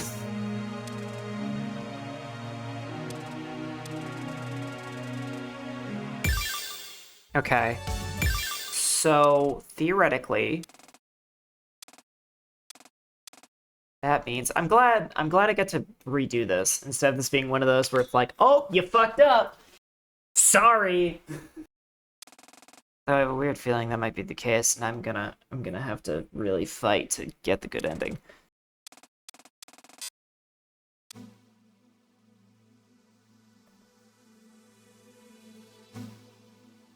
God damn it! I pressed the wrong button. Fuck!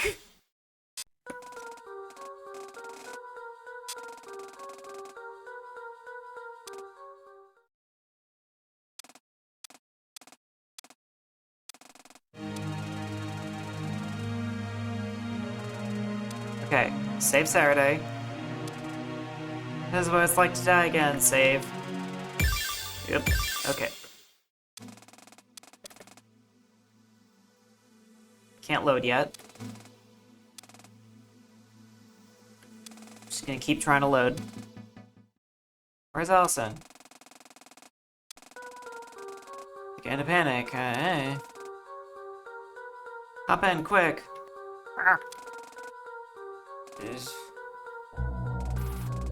I was in a state of chaos. Loud!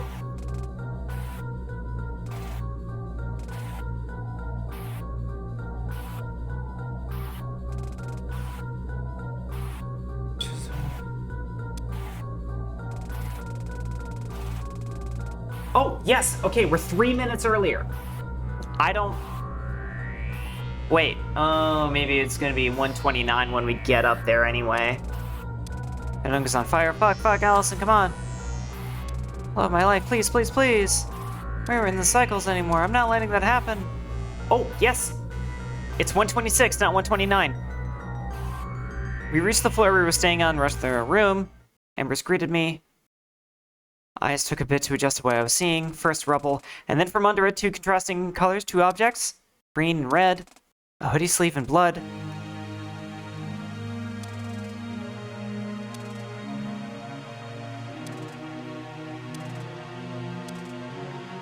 I don't know what I'm doing wrong.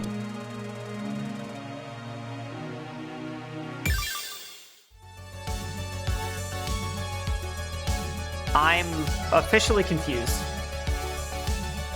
Cause like I couldn't. I saved the save state of her that watched Allie die.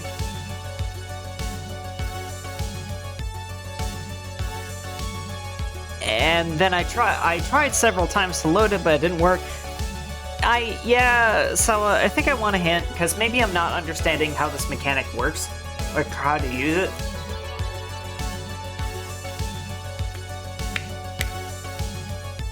Read the dialogue immediately after the storyteller's second. Okay.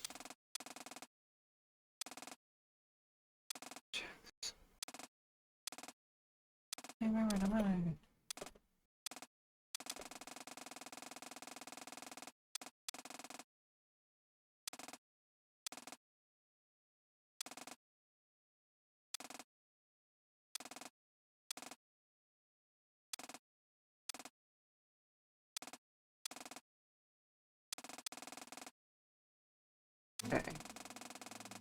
By the time we made it back, it was after 1 a.m. We had ended up taking a safer but slower route.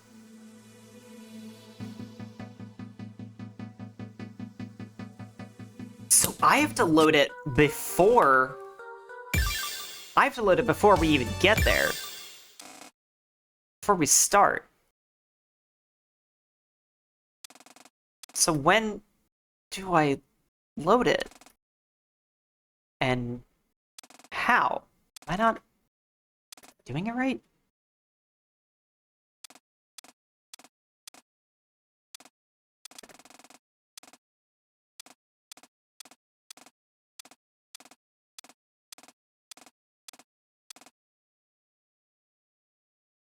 Load.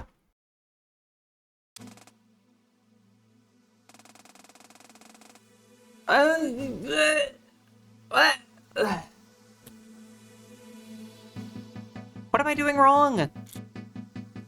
What am I doing wrong?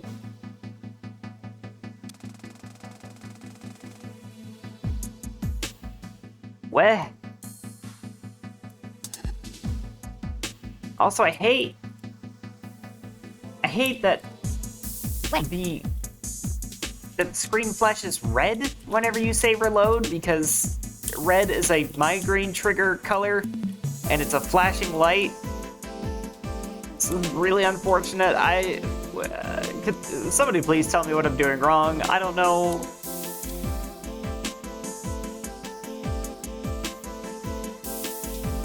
I've saved the version of her that watched Allison die. But I can't. Do I need to go back an episode?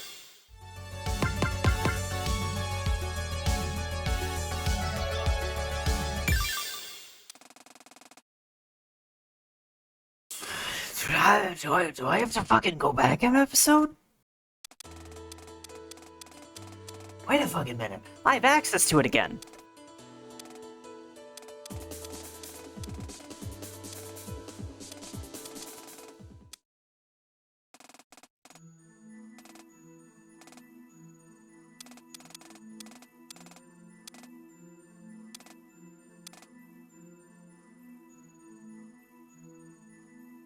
No, not yet.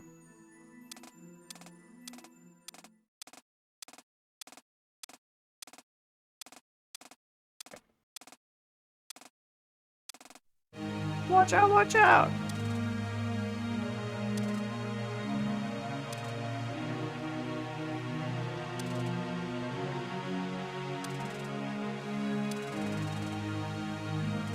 Mm. Mm.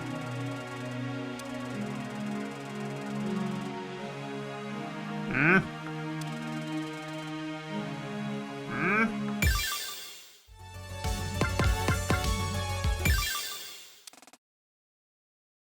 Mm.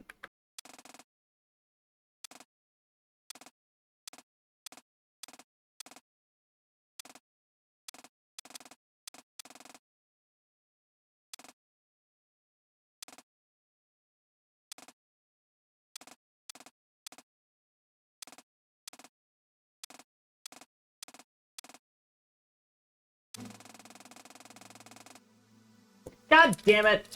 Okay, I don't know what I'm doing wrong. I'm confused. I am just confused.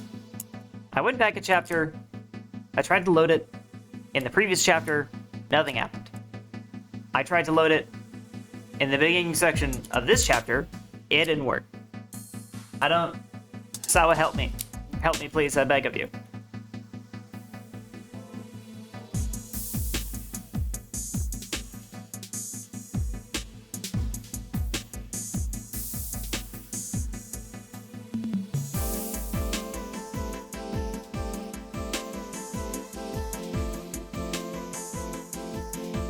Feel like it should have worked. Oh no. So what was I supposed to go to like upload her in the previous chapter?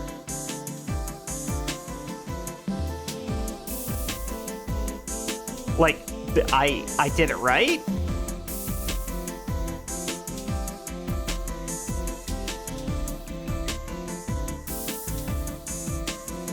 Yeah, that's the intended solution. Maybe try a bit more granularly. Come on, dude. Oh god, I hate that I'm exposing myself to flashing red lights this much. I'm just gonna close my eyes every time I do it.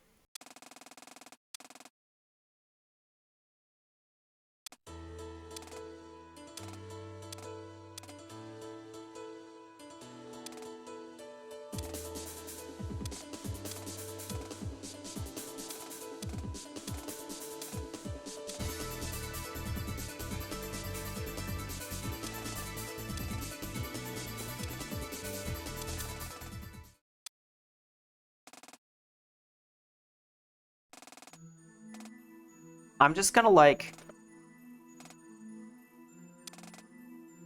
I'm just gonna like...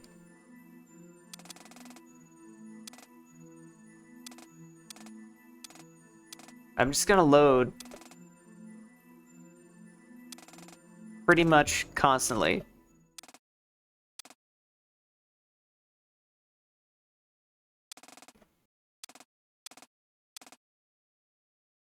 I don't have a choice.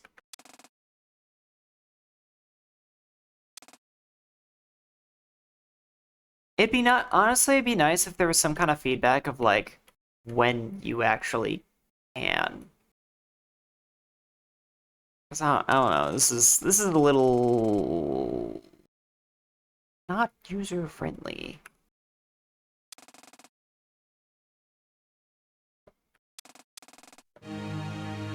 Watch out, watch out! Or if it was like a bit of a wider window. Yeah, is it like specifically one frame or something?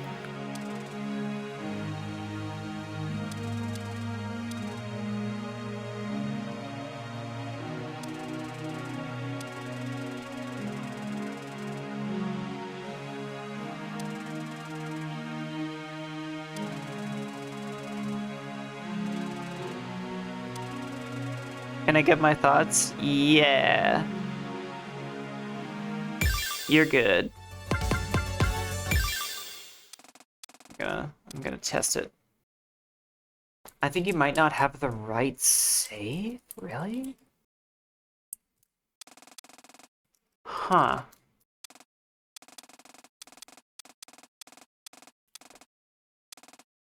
That's weird. I get maybe the 126 save instead of the 129 save?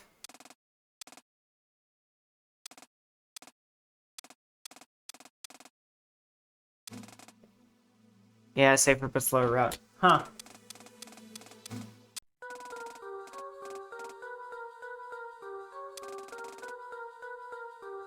save this one. And then I'm going to, just to be granular about it, wait until we get in here. First roll, then under. Shit! I didn't know that's when the time changed. Arrgh. Now! Ugh. This mechanic is so cool, but I don't think I like how it's implemented. I don't think I like how it's implemented. Oh, well, I just saved nothing because I pressed the wrong button like an idiot. No! God damn it! Fuck! Shit!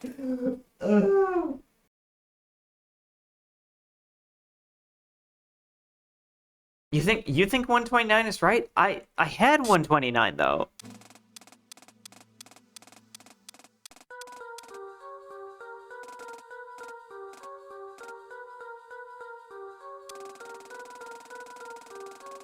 Cause yeah, I did 129. I confirmed a few times that it was 129, and that didn't work. So I thought we would try 126 instead, because maybe do something else.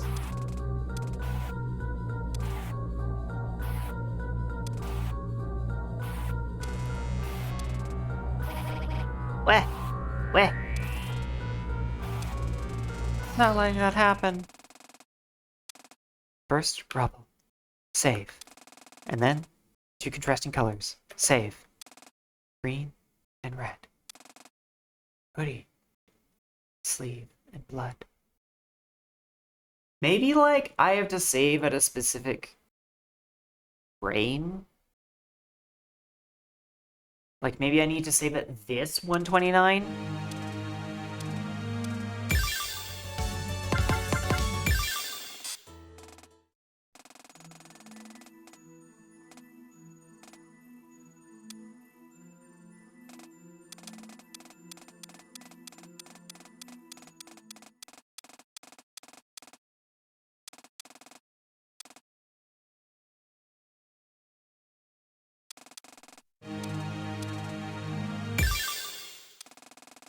Ah! It worked! It worked! Oh my god, it worked! Oh my god, it worked! We just had to save at specifically the right page. Suddenly I felt my mind overwhelmed itself and my vision blanked out. Ah! Allison! But there was no longer any fire around me. Instead, in front of me stood two concerned girls. Huh? Allison? Saturday, are you okay? What the fuck? What? I was confused. It took me a moment to realize. Good job! But I did. So was you, huh? I guess it makes sense that you'd be able to do that much more freely than I could. Regardless, you. Thank you so fucking much. Saturday, what happened to you? You look like you've seen a ghost. No time to explain. If we do this right, I very well might have. Come on! Put your foot to the pedal. Okay, we're gonna take the safer road. I don't want to risk it in this. No! No, sorry, we can't. Huh? Why not? I gulped. Okay, listen, you're not gonna believe me, but I'll explain anyway. I came from about an hour into the future, a future where we took the safe route. We got back to Sapporo and the hotel was up in flames and Allison, she... Calm down, girl. Tsuki, go. We don't have time for the longer route. Right, on it. We ended up taking the faster route. As we drove, my mind was racing over what had just occurred. Did you save my data and load it? I guess you can't respond. But if you can you try loading me again? Why? Well, apparently I can't. I don't know how this is integrated into your TVO client, but maybe try saving my data and loading it immediately? The feeling is really distinct. I'll know if it worked. Okay. Ah! Tsuki looked over at me in shock. Fair enough, I guess. But that's beside the point. It worked! I remember passing by this place on the ride back. Holy shit. I actually made it back in time. This is fucking insane. Okay, but seriously, this is insanely helpful. We'll need this to survive all of this shit. I'm counting on you, okay? Alright. I'm glad you're counting on me, but I'm counting on Game Jank to make this difficult. I'm gonna have a bite of pizza. Cause Muffy, I also made pizza.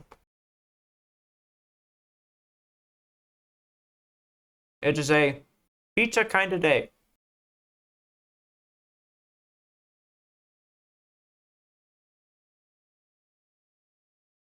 Pizza twins!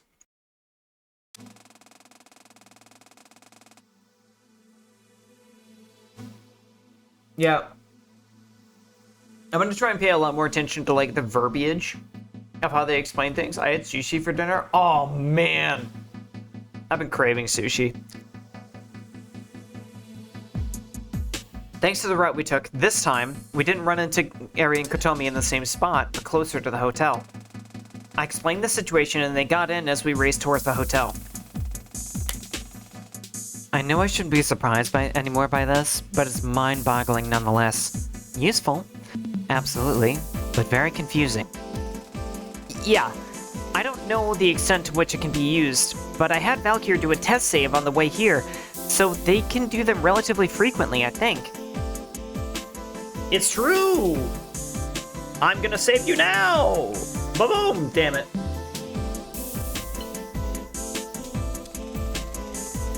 That would have been really funny. Maybe I just save and load. Airy like that. Once we arrived, I rushed out of the hotel and up the stairs. The building was not aflame yet. At first in the hotel room and on the single bed was Allison. Sleeping, not dead. Oh my god. I couldn't help myself from falling to my knees and sobbing. I was so sure I'd lost the most important person in the world to me forever. And all of that was coming out now.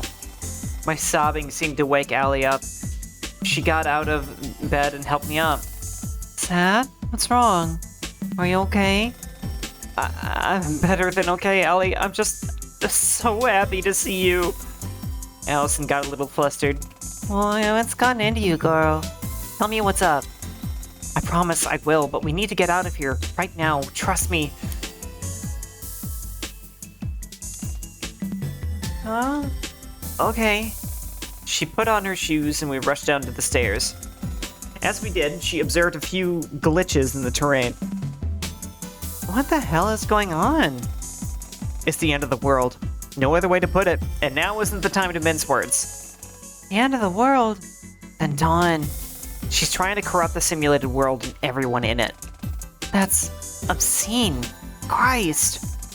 We rushed out of the front door of the hotel. Shio, Tsuki, and Kotomi and Eri were all standing at the back entrance, so we ran up to them. How are you guys holding up? As best we can. Looks like Allison's okay. Yeah. Just barely, according to Saturday. Okay, yeah. Allie, there's one more thing I need to explain. I'm all ears. I told her about the newly gained save state ability, and how I'd seen her body in an alternate timeline. It took her a bit to grasp the idea, but she did eventually understand. Allison looked up at the sky. Its red was starting to dissipate, but the glitches remained and kept getting more frequent. I can't believe this is actually happening. Just what the hell is Dawn thinking? I wish I could tell you. But we don't have time to worry about that. We need a plan of action, and fast. About that. I may have some kind of thread we could follow. I turned to Suki. Go on. There was a Lock 2 cycle that I find myself coming back to from time to time. I think it was 2149? Around there, anyway. In this cycle, you did something you didn't do in any of the other cycles. After you got your leg injured, and I did the whole break-in thing, you didn't go to Tokyo. Huh? You waited for your leg to heal, and then you went back to the shrine. You went back underground, and something really bizarre happened. You fell through the world into the code of the Duskbreaker, and Dawn committed suicide to reset the cycle. What? How does that happen? I spent most of the next cycle studying it, and what I determined was this. You're aware that a lot of the story-locked moments up to Lock S are Dawn's doing, right? Specifically the museum fire and the shrine cave-in. Yeah, she was artificially creating a story for me to follow. So when Dawn on Layer 1 manipulates properties of Layer 0, it leaves a slight trace behind.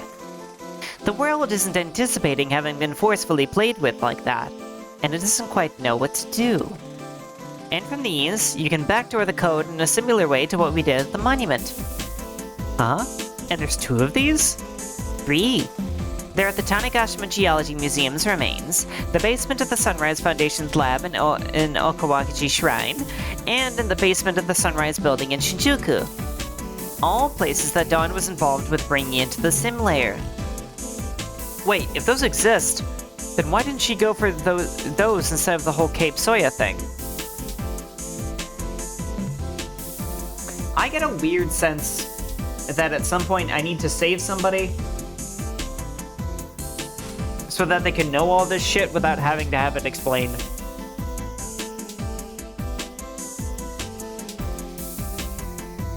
As for who, I don't know. Anyway, it's ad time, so it's snack time.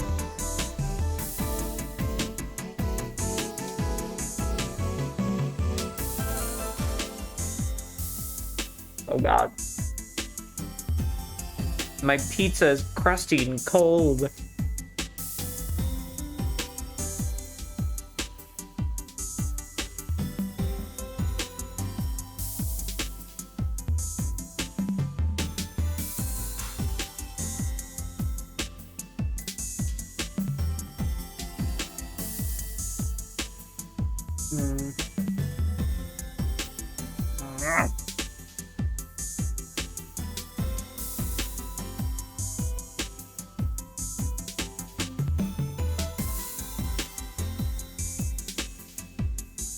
Yeah. I like that the save state mechanic is a thing. I think it's very cool. I'm just worried about how it's going to be implemented.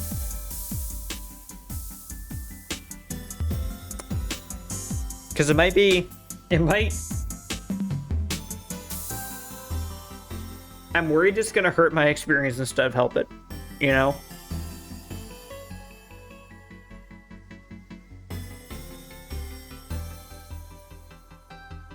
And it feels like we're so close to the end of the story, anyway.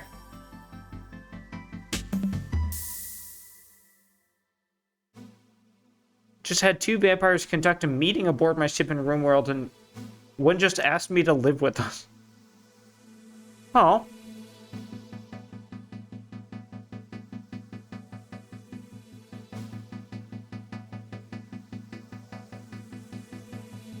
Are you gonna become a vampire? Is that part of the deal? Is that on the table?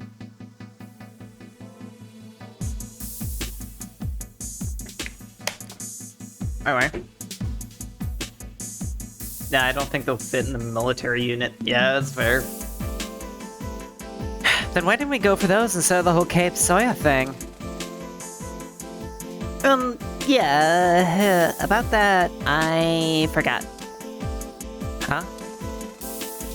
I've learned that being more human has given me, an actual memory, so I can forget things now. Sorry.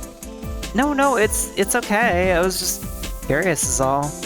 I nodded. Would these weak spots even still be there? Or would the Duskbreaker's auto-repair... Or would the Duskbreaker auto-repair them with enough time? Why do I feel like I need to save...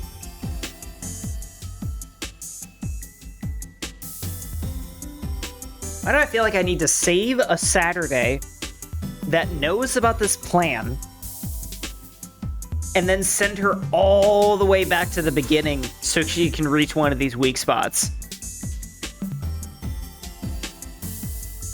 Distinct possibility. These stick around. In cycles that reached Lock S, the museum weak point was still there.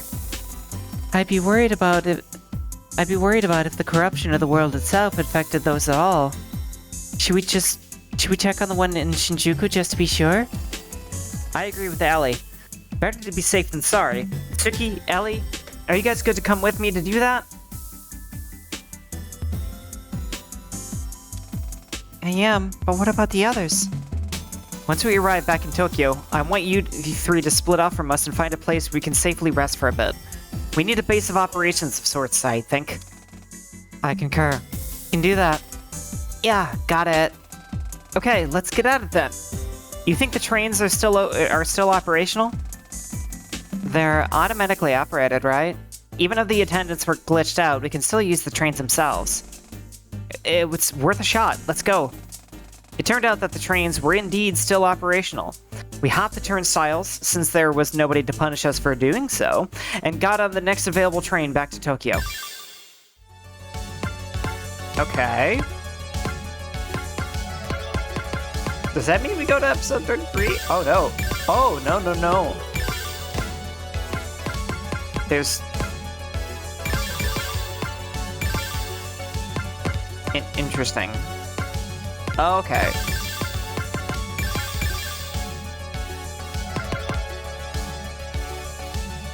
Into the Breach, Saturday. Oh, I get it. It's the same story from two different perspectives. That makes sense.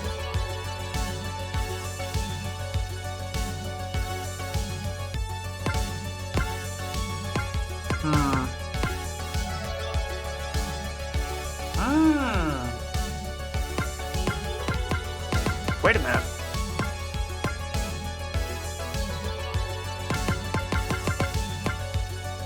Wait a fucking minute.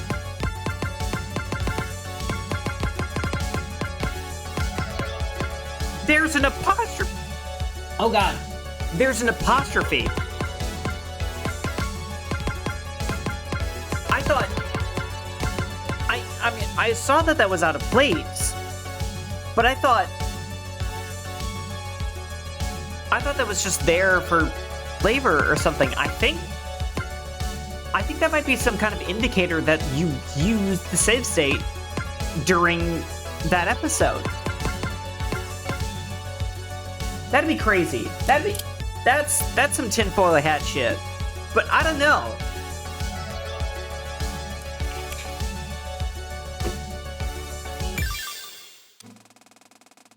The train back to Shinjuku arrived just past 2 in the morning. Ali, Tsuki, and I stepped out into the familiar streets of the red light district. Is the Sunrise building even still gonna be there? If I'm remembering right, it seems like it only existed because Dawn allowed us to. It'll still be there.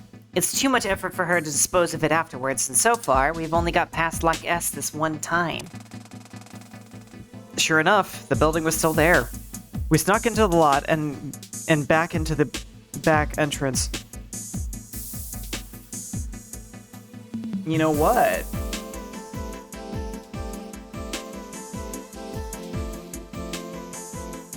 If this is an effort to gather information, we could always just save whoever it is that got the most information out of this and then load them back into episode 33. The inside of the building was as dark as it was the last time we were here. I turned on my phone's flashlight and we walked towards the elevator. Now that I actually had time to observe the building itself, it was a complete disaster. Papers of gibberish strewed everywhere to create the illusion of real-world office building, but it was all fabricated. There was a desk flipped completely upside down with some sort of strange substance leaking out of it. I was not in a million years going to get close enough to it to determine what that substance was. Nameplates for office workers were all scratched out or blurred out. Not a single one was legible. Shit. I wonder if this is at all accurate to how the building is in the real world at this point. We trudged through the Oh god. We trudged through the silent hallways. It felt off-putting, coming from the chaos and pandemonium of the apocalypse outside to this place cut off from all of it. Finally, we reached the elevator and pressed the button. It made a ding noise and opened up. The elevator took us to the top floor, and we stepped out and walked down the hall towards my dad's office. Allison seemed to realize I was tensing up slightly coming back here, so she took my hand. I opened the door and entered. Inside of the office was virtually unrecognizable from the clean slate it had been before. The floor tiles had cracked, the wallpaper had torn itself off, strange scratch marks adorned all of the walls. It looked like a murder scene.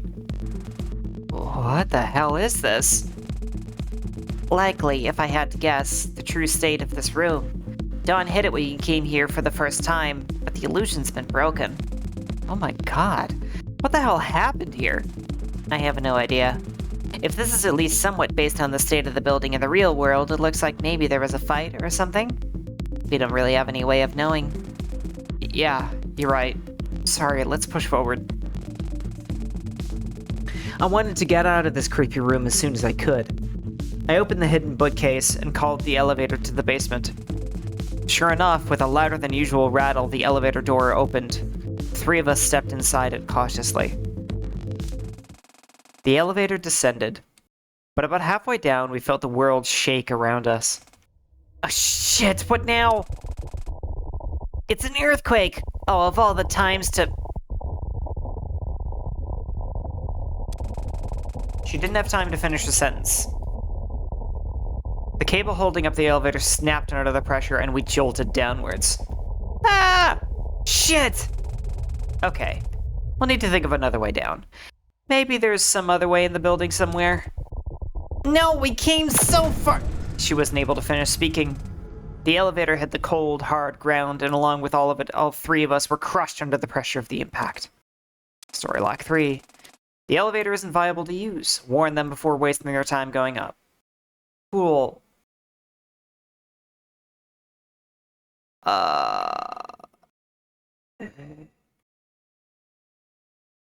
I'm gonna save Alice. Hello? Pardon?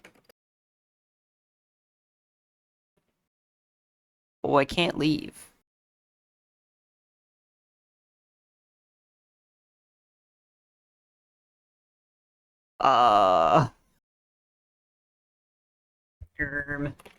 Does it just want me to leave?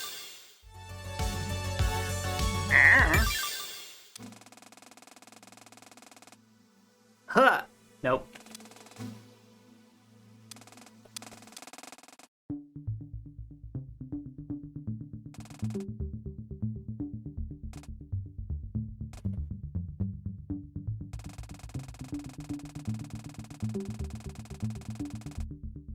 No!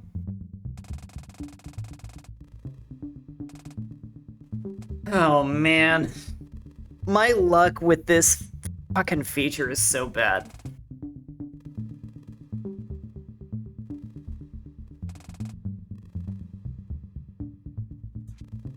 I feel like the right one to save is Allison. Like, I think that kind of makes sense to me.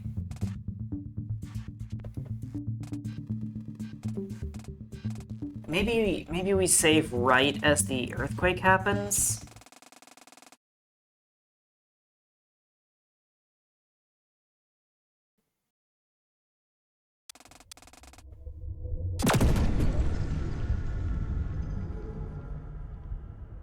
Okay, that isn't viable. Can't load there. Can't load there.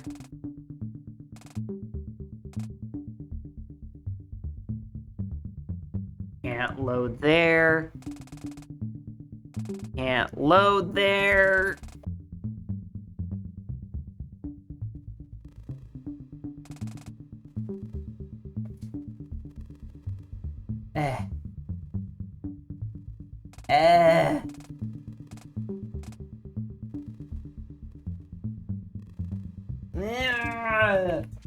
Oh! What? No.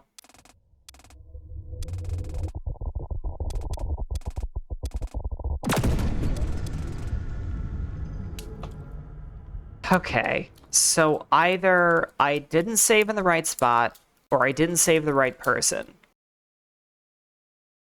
Do I just need to save Saturday every single time? Or is this gonna be, like, too late? Whoops, I saved Suki in the wrong place instead. Fucking hell.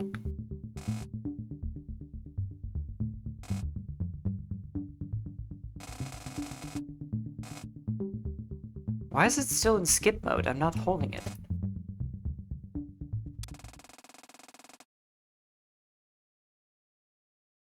Okay. So let's try saving Saturday.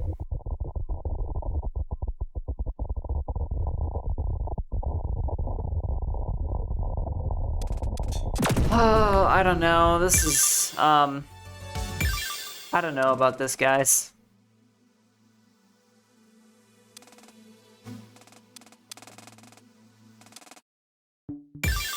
Oh, there we go. Holy shit.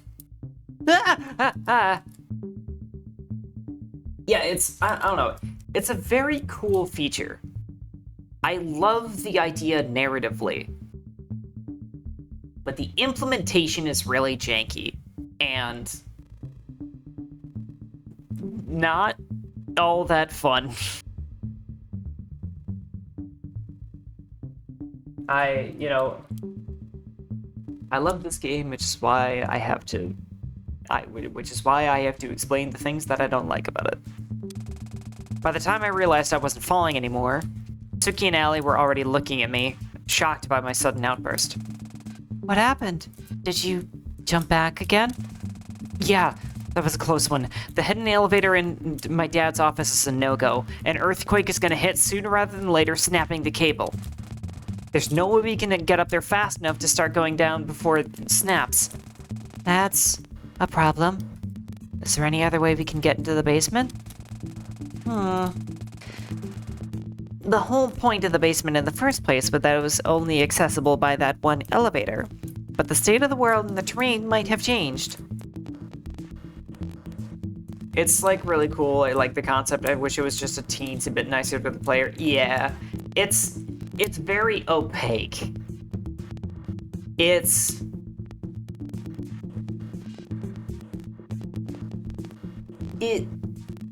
feels less like a puzzle that you can solve and more like trial and error that you have to just fucking push at until it works.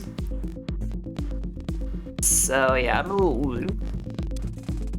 Why don't we try taking the normal elevator down to the regular basement floor from here? It's possible the cave-ins might have opened up us a way into the secret basement. I think that's our best bet. We're already on the ground floor, so we should be able to take the elevator down a level before the earthquake hits. We gotta go now, though. We ran down the hallway to the regular elevator and called it. There was one basement level below us that housed a moderately sized car park, and from what I'd calculated, it was about the same vertical level as the hidden basement.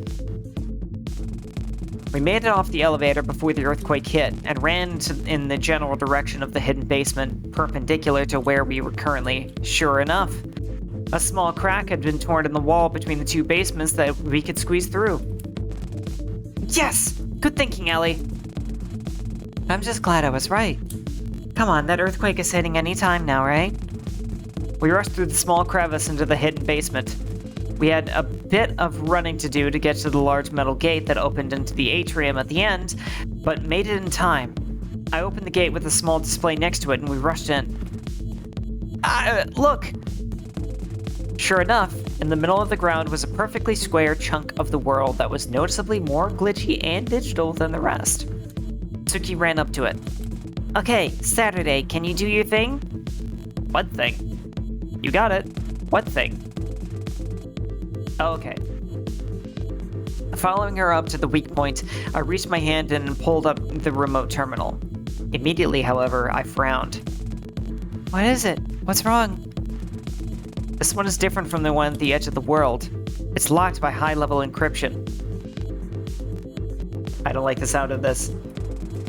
Huh? That shouldn't be. Why would this one be any different? I scowled. Of course, I knew what had changed the locking on it. 1028. That stupid adaptive AI shit. Of course. Is it possible to brute force the encryption? I mean, technically, yes, every encryption lock can theoretically be brute forced, but it would require a whole lot of memory to do that remotely. Memory that there's no way this portable terminal has. Well, I might have some good news then. Tsuki turned back to me. Yeah? The main functionality of the Dustbreaker's core is locked behind the high-level encryption, sure, but we do have access to a low-level security terminal. It can't do much, but one of the things it can do is allocate memory from other portable terminals to this one. I see what you're getting at. If we can pull up the portable terminals from the other weak points and synchronize them all by Sorry, I'm taking myself out of this a little bit because I'm noticing, like, has it been established that everyone in this room is super tech savvy? Because it feels like everybody in this room is super tech savvy. And that's like, it's fine. That's the thing. Maybe I just missed that characterization a little bit. I mean, you know, they figured out the ciphers, but it's just like, they do have a lot to explain here, and it like narratively makes complete sense for it to not be put on one character to explain. I don't know, it's interesting. And then by sending all their memory into this terminal, we might have a chance, right? Yeah. What do you think, Tsuki? I think it's really the one shot we have. 1028 is designed in a way that there's always an emergency way out, right? I think this is it. Yeah, so all we need to do is... Before I could finish speaking, however, a loud rumbling was heard, and I realized that our time was up. Shit! The earthquake! Alright, listen up, because contrary to what you may believe, I do, in fact, have a plan here. I'm all ears, just get it over with. I'm going to reload before we enter the Sunrise building, okay? Then I'll explain everything we just learned to you two, okay? Yeah. Got it. Can you tell the observer to hurry it up, though? I don't want to get crushed, okay? Yeah, you heard her. Go quickly. Oh, okay. She just told you what to do. That's true. Hello there. Okay, I'm back. Woo! Ellie and Suki looked at me, but realized what I was up to soon enough. You got reloaded, huh? What happened? I did, yeah, and a lot. I'll explain, just give me a sec. Getting reloaded is surprisingly exhausting. I caught my breath and explained what had happened in the basement. Well, I'm glad we have something, at least. So, what should we do now? I think we'll need to split into groups of 2 to be able to have all the 3 terminals open at the same time. Yep. We should see if Ari and the others found a place for us to lie low for a bit. Can you text them? Yeah. Hey. Did you guys find a place? We're done on our side. Well, we did, but... You'll see. It's not exactly a luxury hotel, but it'll work. Here, I'll send you a map point of the address to you. Send one location as attachment. Okay, cool. Thank you so much. We'll make our way over now. I put away my phone and looked back at Allie and Suki. Hello! Welcome back. They found some kind of place, I think. I have a location. Alright. Is it far from here? Nope, we can walk. Alright, let's go then. I helped Allie off the bench and we left the empty lot. You're Minecrafting. I hope the Minecrafting was good. Okay, woo! I need a little bit of a break from all of that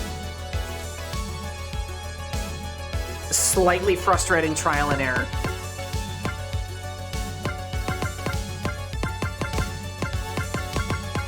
Okay, so it looks like it doesn't add the apostrophe until afterwards, so we can't just guess at it.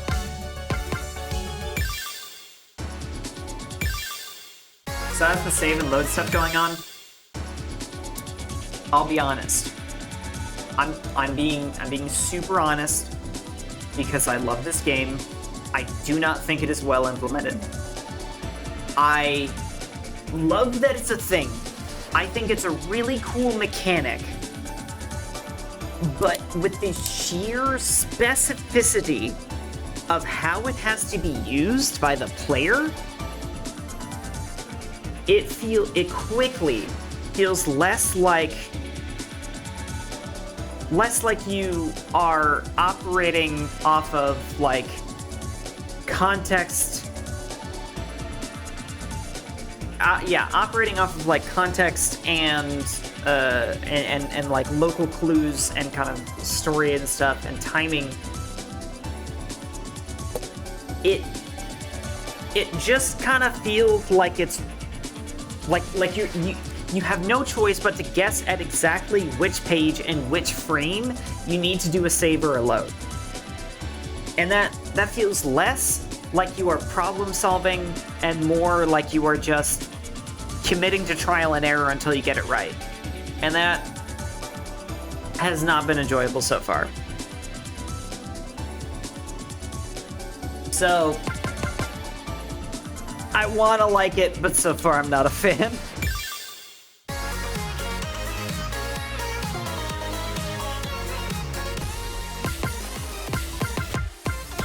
But hey, we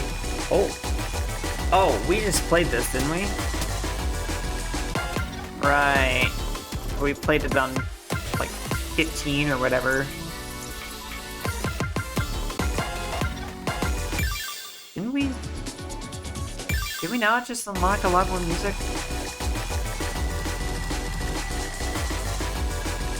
Huh. Well, it's got a daily bonus on it, so I'm enticed.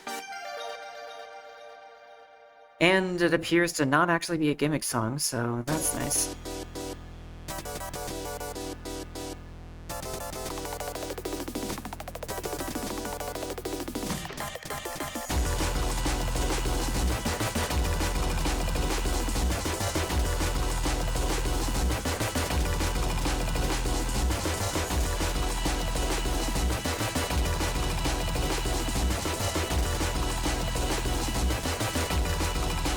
Oh my god.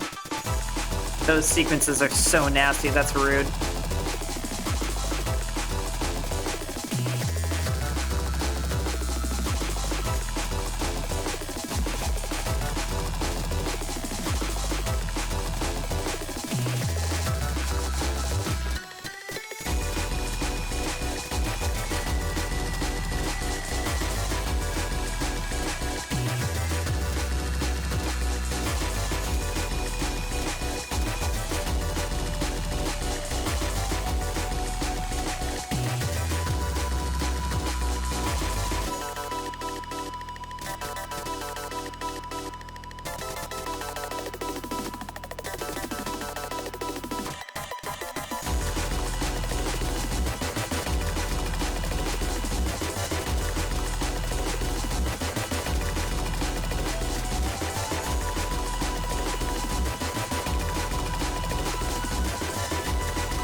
Oof. Oof.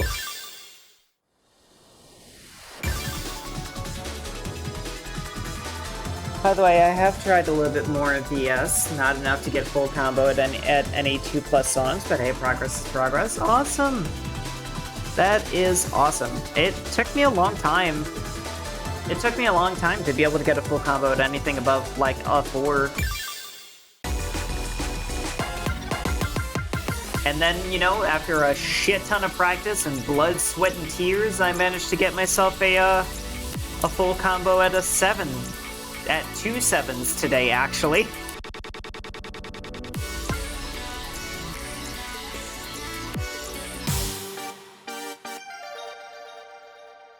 I didn't check if this was a gimmick song. Yeah, it's a gimmick song. Actually, wait a minute. I remember now why I haven't played this. This gave me a headache the last time I played it. That gave me a headache. think I gotta stop lurking and head out, get meepy. Okay. Oh yeah, it's already kind of late. Have a great night, Jazzy, and thank you for the well wishes of good luck. I hope you sleep great. Yeah, even when it's very bright and painful.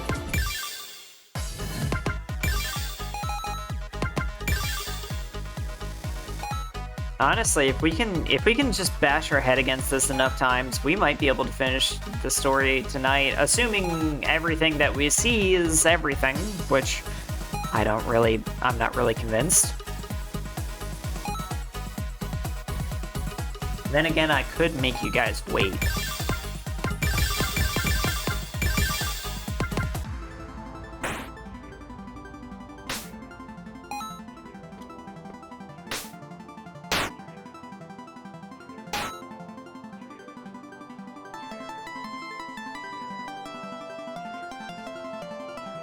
Or even not. Yeah, I don't remember. Yeah, well, you can't read what I'm saying right now. You can't read with your ears.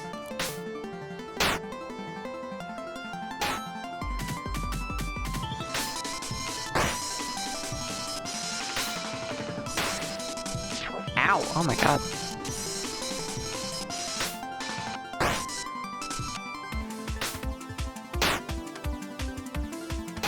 Okay, I think it's time to heal. Nice. That's a big-ass heal.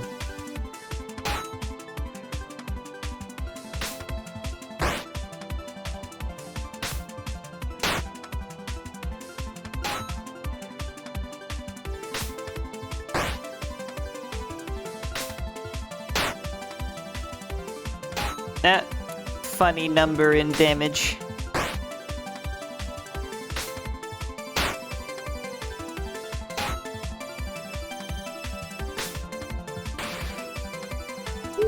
Crit. Ooh, you missed.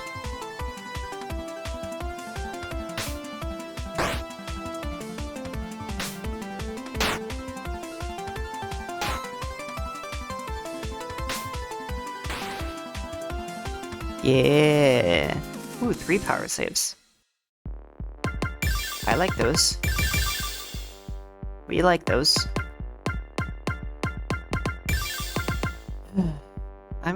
I'm kind of curious to try Chio. It's just that, like, Ari and Kotomi both kind of sucked.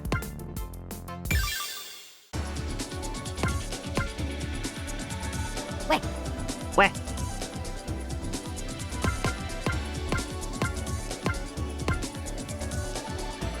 Whew.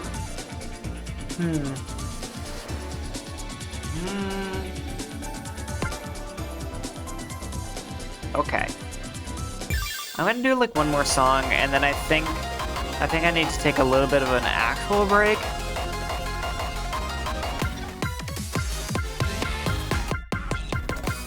So I'm gonna play one of my personal favorites. And see if I can beat my old score.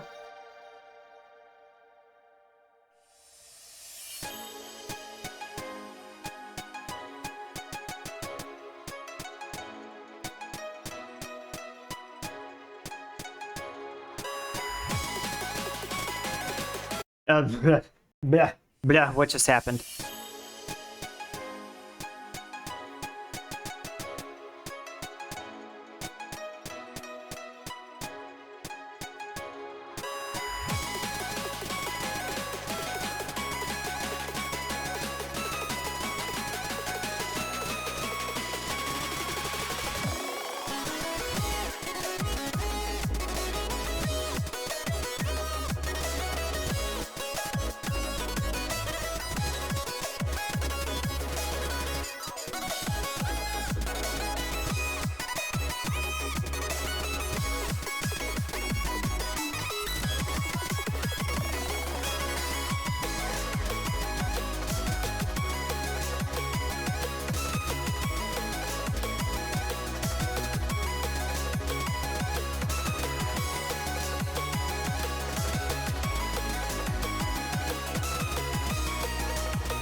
Now for the part that always fucks me up.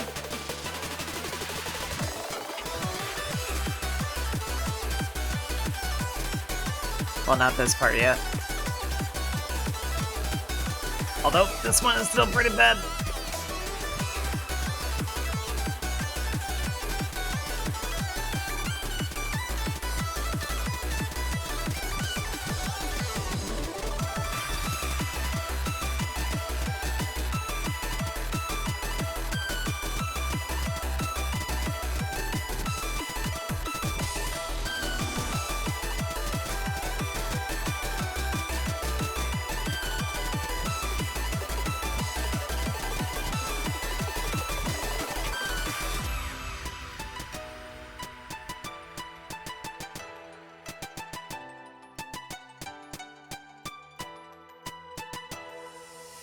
Damn it.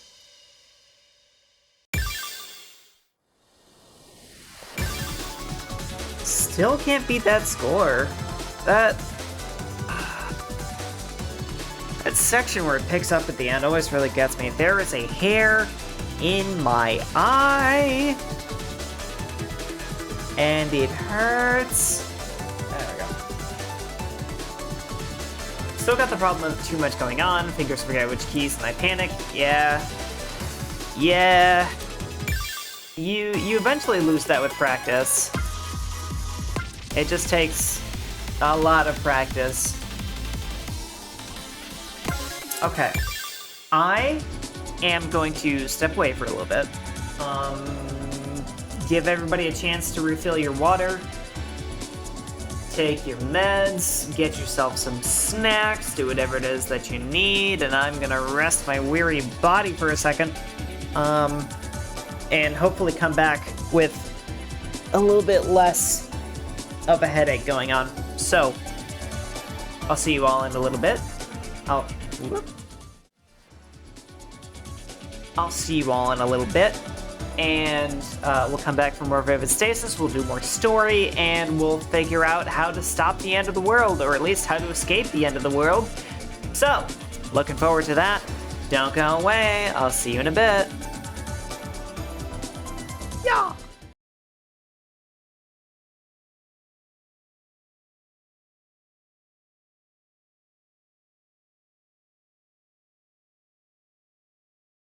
Yo. Ayo. Ayo. May have to sleep for the next half hour. That's okay. I feel a bit better after my break, but not better enough to, like, continue for another 3 hours or some shit. So.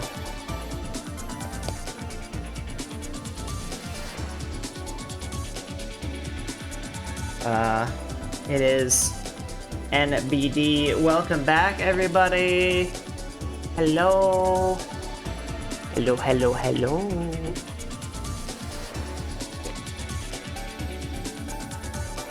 I see. I had to say goodnight to some people. I honestly didn't do much other than refill my water. Kind of like rest my back a bit, and I picked up and read a little bit the first physical volume of the light novel series that I'm really into right now. All right, let's go ahead and do just a little bit more story before we head out for the night. Yeah. Waiter refilled. Yes. Funniest part is I hadn't even drank any yet.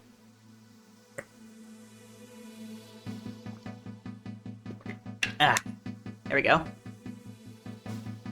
Okay. After splitting up from our group, Chio, Area, and Kotomi headed closer to the main boulevard of Shinjuku. Okay. I don't exactly think we're looking for a 5-star hotel here, but we should find somewhere that's at least better than a garbage dump. Any ideas? Why are we breaking into a hotel again? You never actually told me.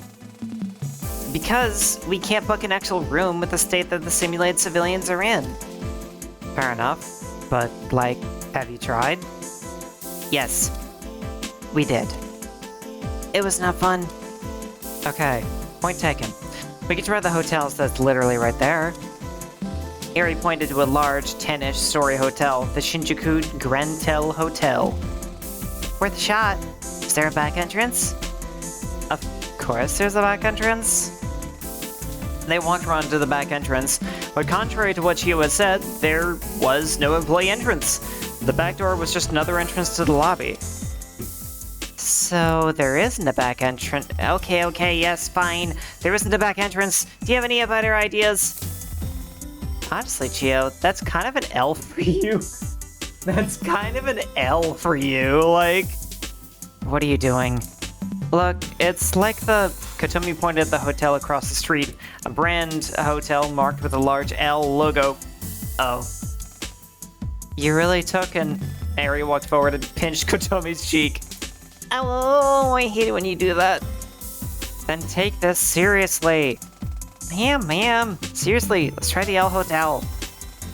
Kotomi, you can literally see the sign from here that says they're completely closed for renovations. She's right. She was right. You could see the sign from where they stood. Although, I may be able to do something. Follow me. Chio and Kotomi followed Eri as she ran up to the back entrance to the Hotel L. There's a door here. There sure is. Can it? I picked up some lock-picking through my time interning as a detective. Let me try this. Eri took a small lock-picking tool and began to fiddle with the lock. Chio and Kotomi looked on in a mix of bewilderment and amusement. Rip Kotomi's took an L joke, yeah. Is this really going to... No. Let her cook. Check this out. Are we just getting all of the Gen Z from Kotomi? Just like all condensed into one character, the Gen Z speak. Although that's like, it's kind of like in between Gen Z and Gen Alpha. Anyway. While she was lockpicking, however, a shout rang out from behind them. Three of them spun around, seeing an angry, glitched-out civilian pointing at them and yelling. They will never catch me alive. Eri sprinted off down the street. Kotomi and Chio shook themselves out of their shock and started running after her. Eri, wait up! The three girls ran through the corrupted night streets of Shinjuku. Eri didn't even check what was going on. She just saw something that remotely looked like she was in danger and just said, nah, shit, I'm out of here. Three girls ran through the corrupted night streets of Shinjuku. They obviously lost the person pursuing them a long time ago, but all three of them were too scared to look back and see that. Finally, they stopped and caught their breath. Sheesh, what a pain. Since when were you that fast? Since now, when I was trying to not let whatever that thing is get its hands on me. Survival instincts are a powerful thing, you know. Chio sighed. Well, we're still without a place to stay, and I don't think going back to the hotel street is a good idea. How about that? Kotomi looked up at the building we had stopped at. It was a large video arcade that advertised itself as being open late. The shutter was still open. An arcade? Is this really going to be enough? You said it yourself. We aren't really looking for a luxury residence here. Chio sighed once more. Fair, I guess. Let's see if any of the floors are, like, empty. They combed through 8 of the arcade's floors, but they were all at least a little bit occupied. The group finally managed to find a spot completely devoid of corrupted civilians on the 8th floor, near all the older games. After they sat down, Eri got a message. Hey, did you guys find a place? We're done on our side. Is that Saturday? Yeah, seems they're done. Already? That was fast. Well, we did, but... You'll see. It's not exactly a luxury hotel, but it'll work. Here, I'll send a map pointing the address to you. Okay, cool, thank you so much, we'll be on our way over now.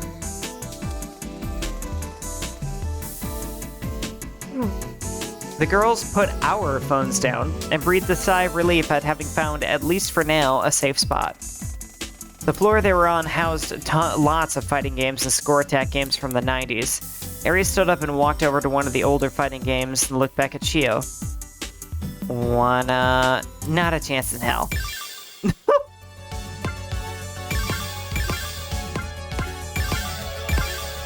I guess nobody wants to fight Aerie now after all of that.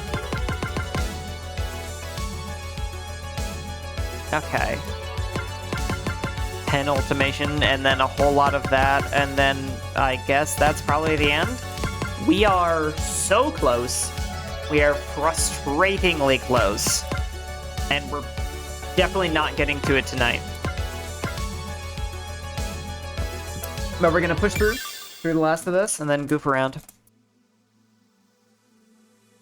We made it to the building in the location pin that Chia had sent us. I sighed. I told them to find a hotel, and they sent us to an arcade. Honestly, I thought you'd be jumping at the opportunity here. This is hardly the time. The building was tall and had multiple stories, so we walked in. We found Chio, Eri, and Kotomi on the 8th floor and walked up and sat down. Hey, glad you made it. Barely. I'm guessing you've seen the state of things out here with the civilians. Those 3 episodes right there are pretty neat. I assume they are. I assume they are pretty, in fact, neat. And when we get to them in the next stream, it'll be good. Yeah, it isn't pretty. We had a run-in with one of them. I gotta eat. Alright, Okida. Have good eats. Sheesh. Glad you guys got out safe. Should we catch each other up first?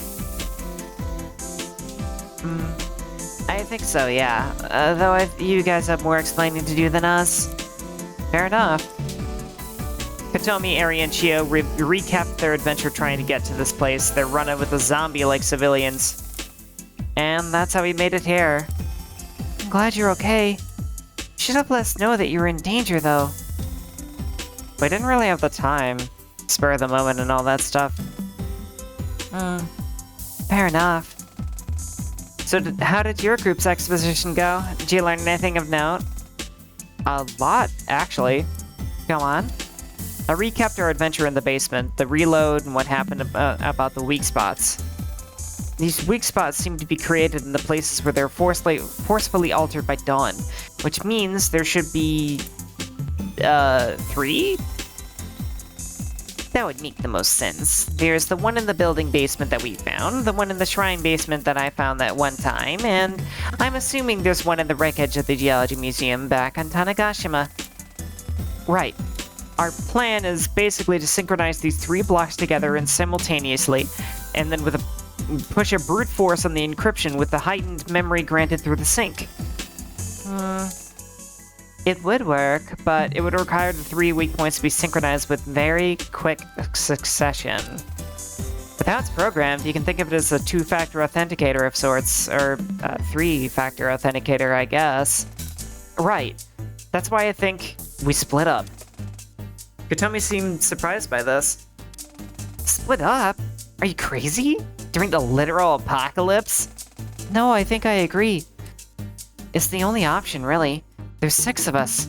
We split into 3 groups of 2. That way nobody gets left alone.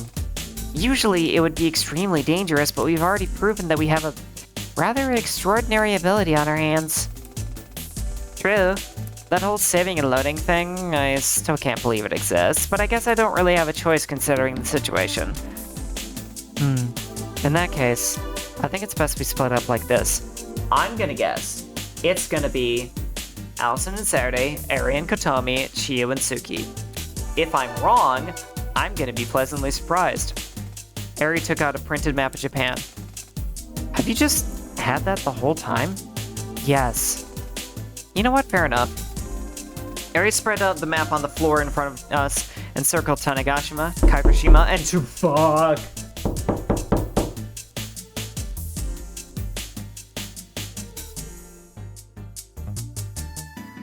Oh. Oh.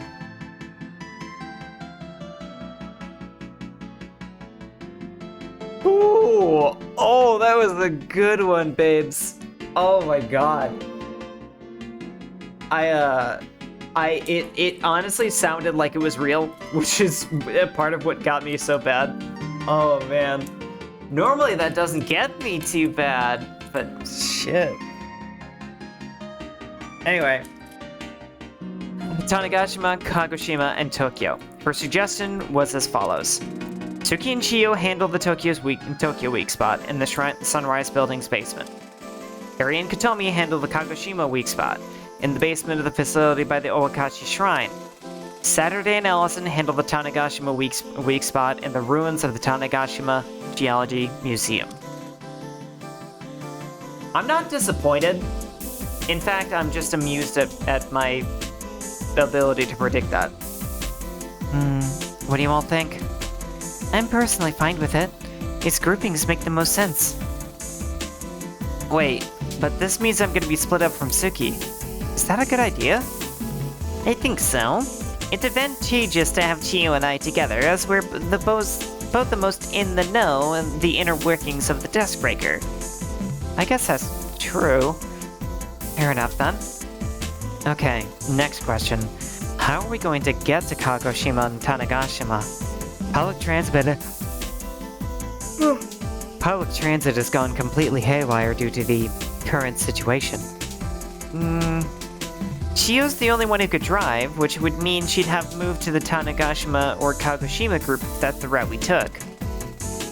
Frankly, even if I drove, I don't think we could make it on time. We don't know when all of this is going to just collapse entirely. We can intuit some information from what Dawn said, but she absolutely has the power to just shut this all down anytime she wants now. That's true. Shit. How could we travel such a long distance quickly? Then it hit me.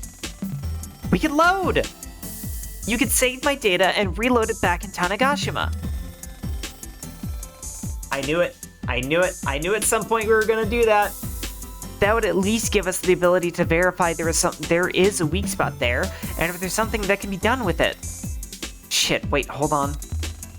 I was hospitalized after the museum incident, and a lot of my recovery time was omitted from the data as it was stored in the Schrödinger cycle. Was there ever a point in the Schrödinger cycle after the museum burned that I wasn't in the hospital?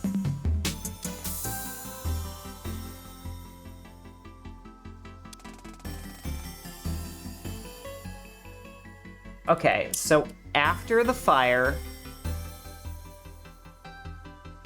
Oh shit, wait. Oh man, I don't know if this is the right Saturday to save. Ugh.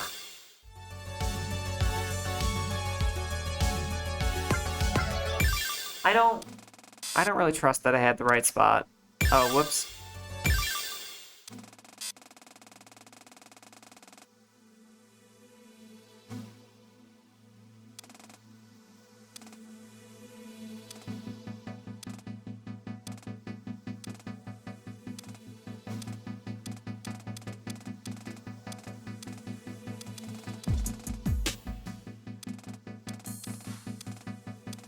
It's gotta be...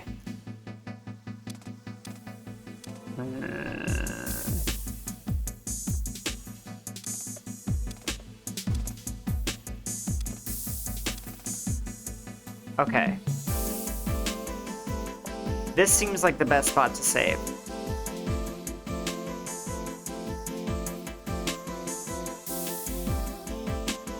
I mean, this has got to be the point to save, right? She's literally saying it. So now we have to go very far back.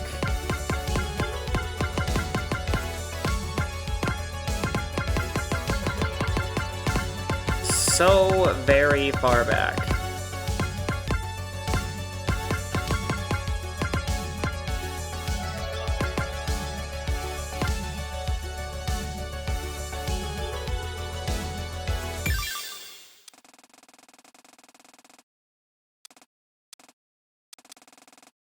Oh my god. Look at old Saturday. She looks so simple. So small.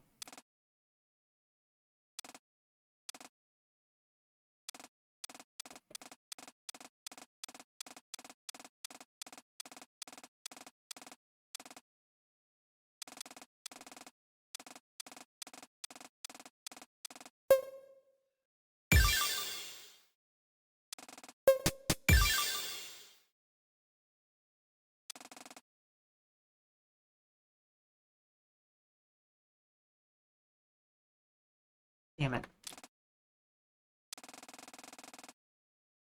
Damn it. Oh, wait, no, this is just explaining things.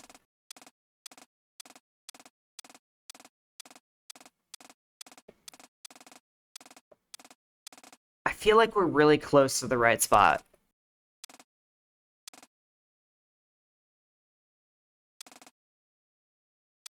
Unless we actually need to go before the boss lock, but I'm not sure. Because that's before the fire, and that...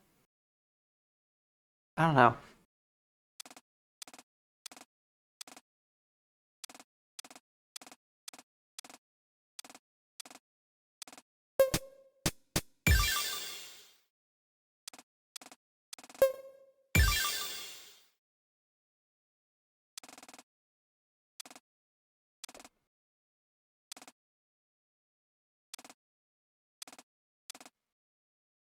Oh yeah, I don't remember what was going on with this box.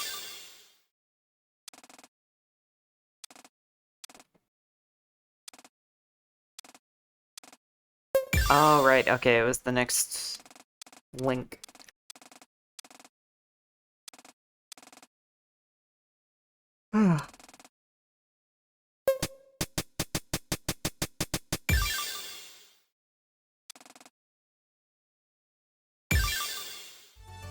Okay, so that's not it. How about here?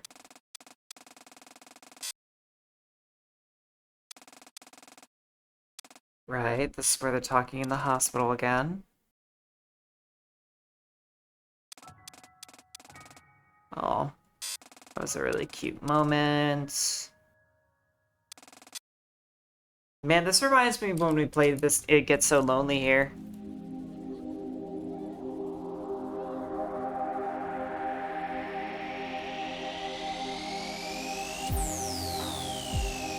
Right, I remember this.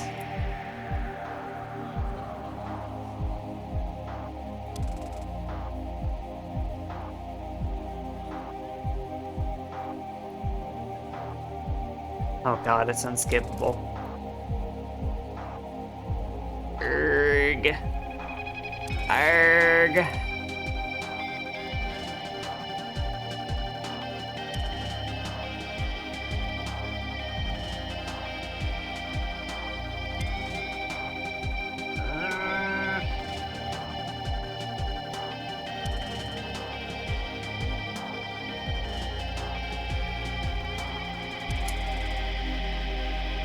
Try to be playing hero with danger you created. That makes a lot more sense.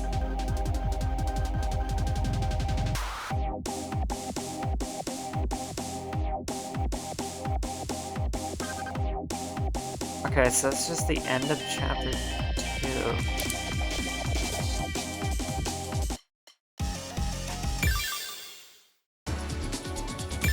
I think Oh, god damn it.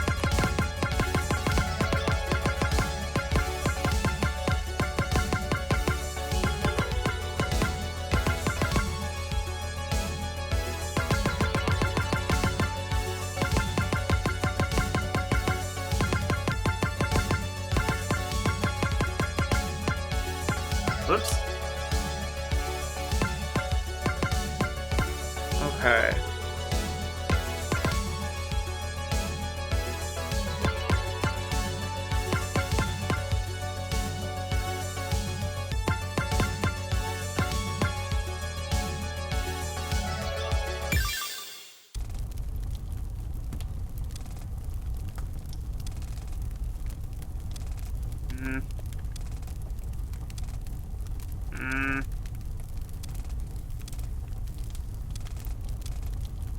No, I don't think this is the right episode either.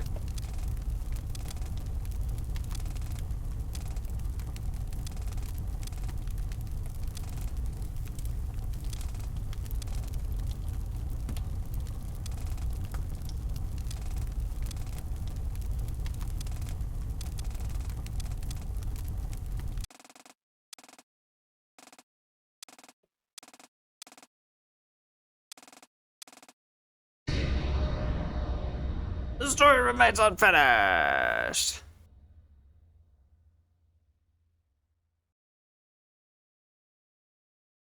Whoa, we're at a boss lock. Anyway.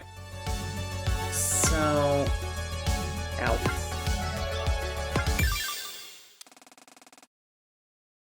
I mean, we need to come back here, maybe?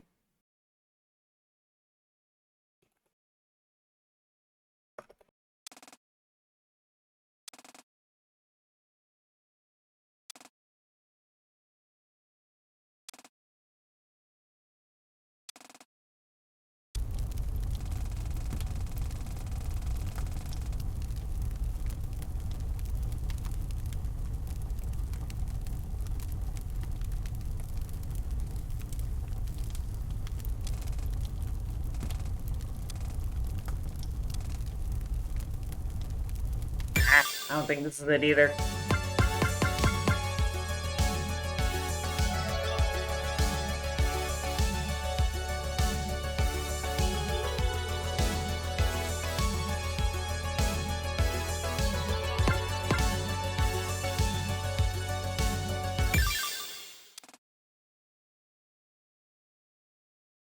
Oh, what? Oh, that's what. Oh, that's funny. Look, you can open the save menu even though it's not displayed on the UI that you can. Oh, that's so funny.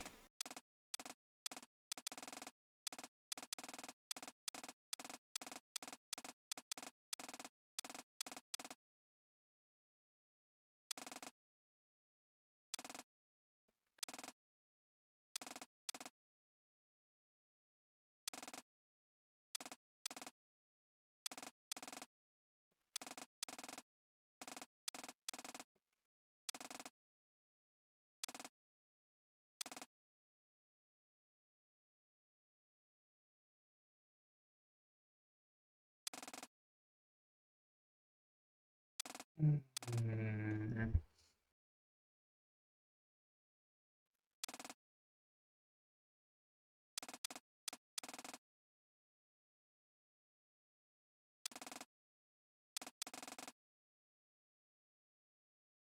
Ah, oops.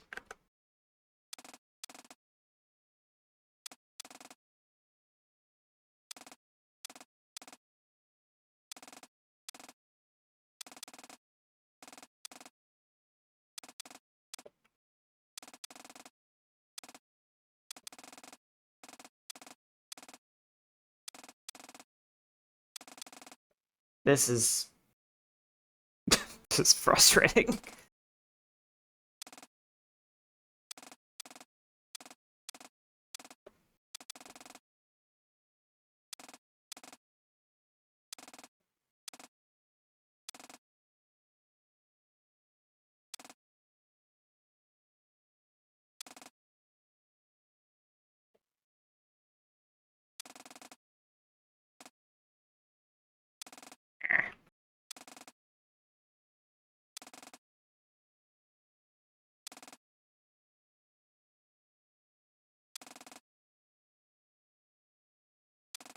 Um,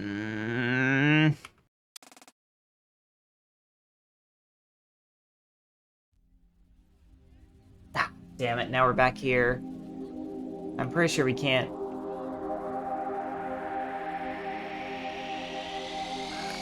Can I?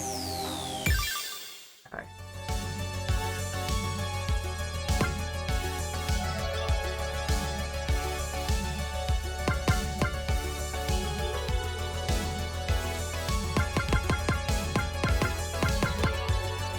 So...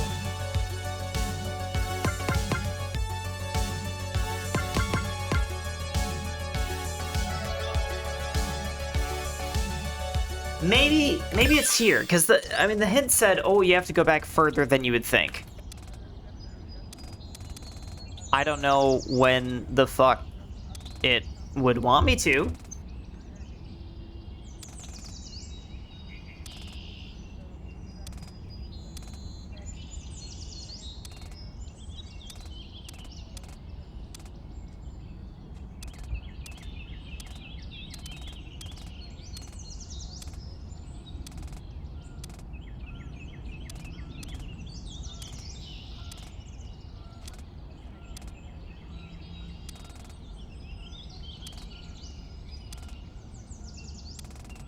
I like I like how here at the beginning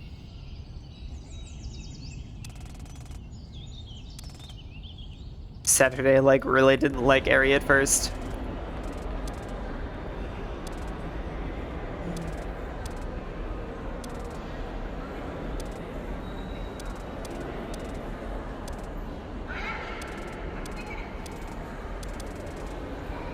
I mean, there's no way this could be it.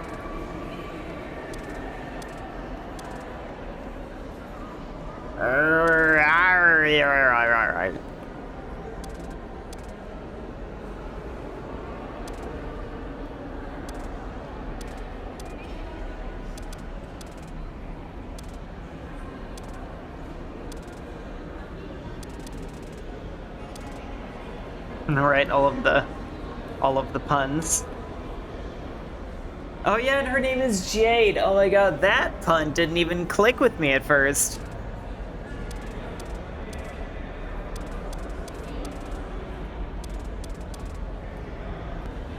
Oh, I don't think this is it either. I hate this.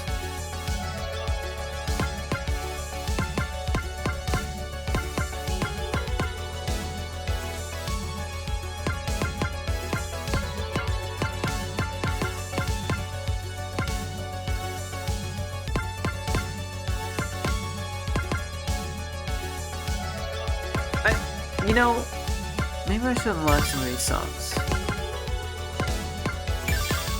I don't know why some of them say they need to be unlocked in the node thingy.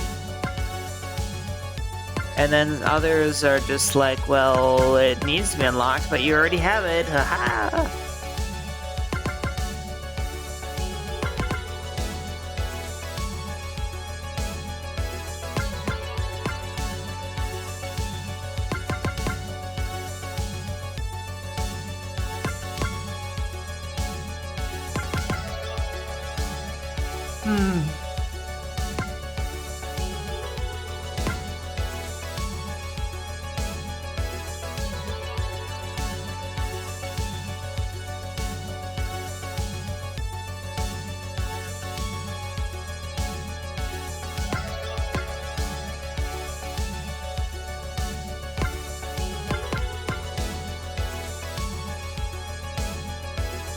You know what? Maybe... maybe something's wrong with when I saved Saturday. Maybe I was just too early or something.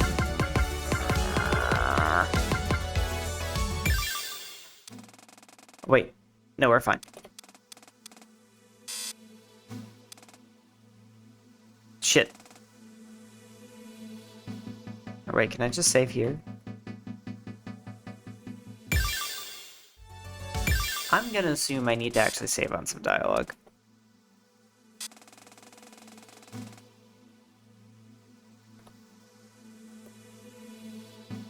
Maybe that works?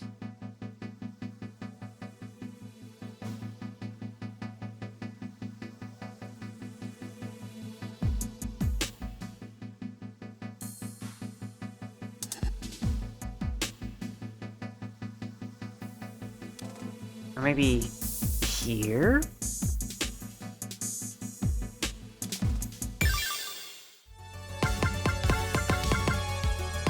And then we can come back. I go all the way back.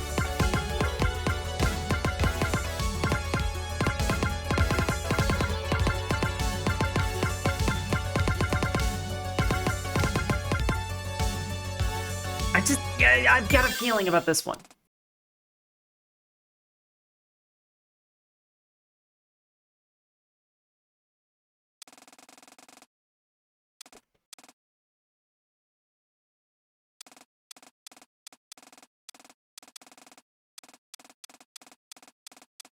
It's probably not any of this. Started to realize those feelings. Nope. Nope. Nope. Motherfucker.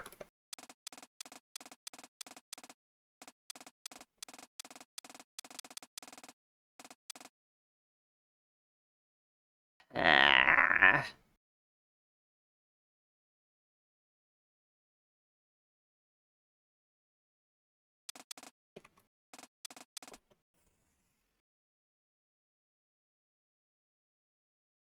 One more time. One more time. One more thing I could try.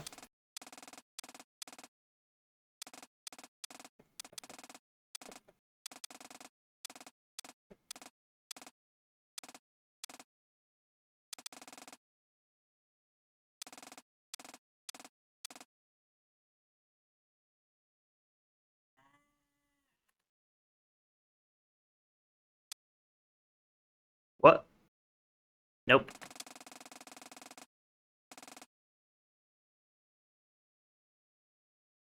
I officially have no fucking clue. I don't...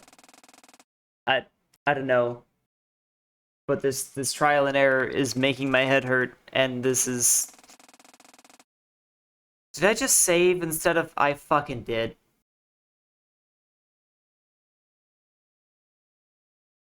Wait, 1970? January 1st, 1970?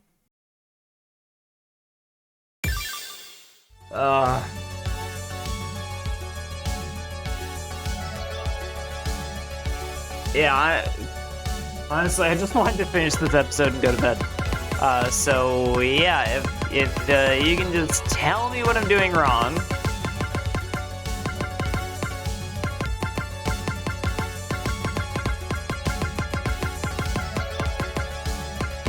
Because I'm not about this. It did. It saved a flashback time.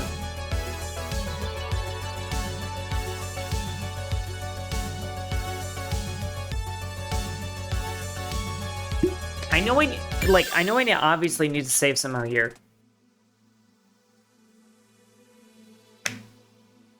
Loaded the first episode of Chapter 2. Okay.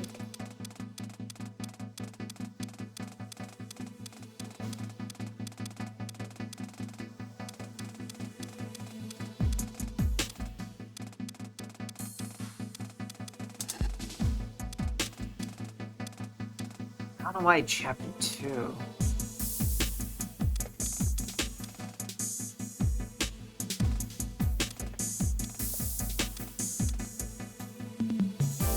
We could load. That's Chio. Ugh. There we go.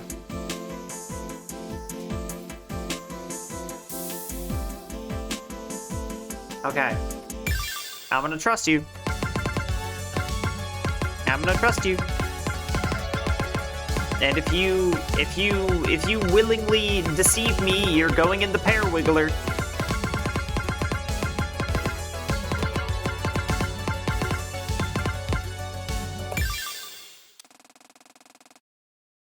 Did you seriously fall asleep with the fairy? Haha! The fuck? Why here?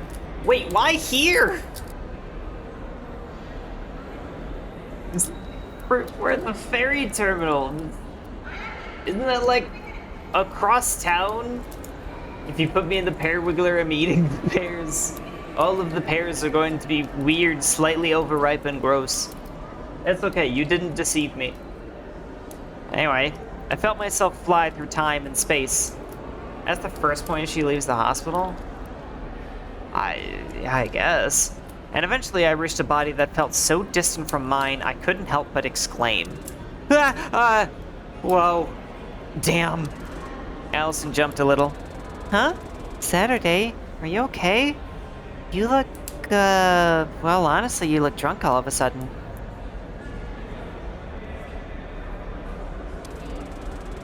No, I'm fine. I gotta go check on something, though. Can you wait here?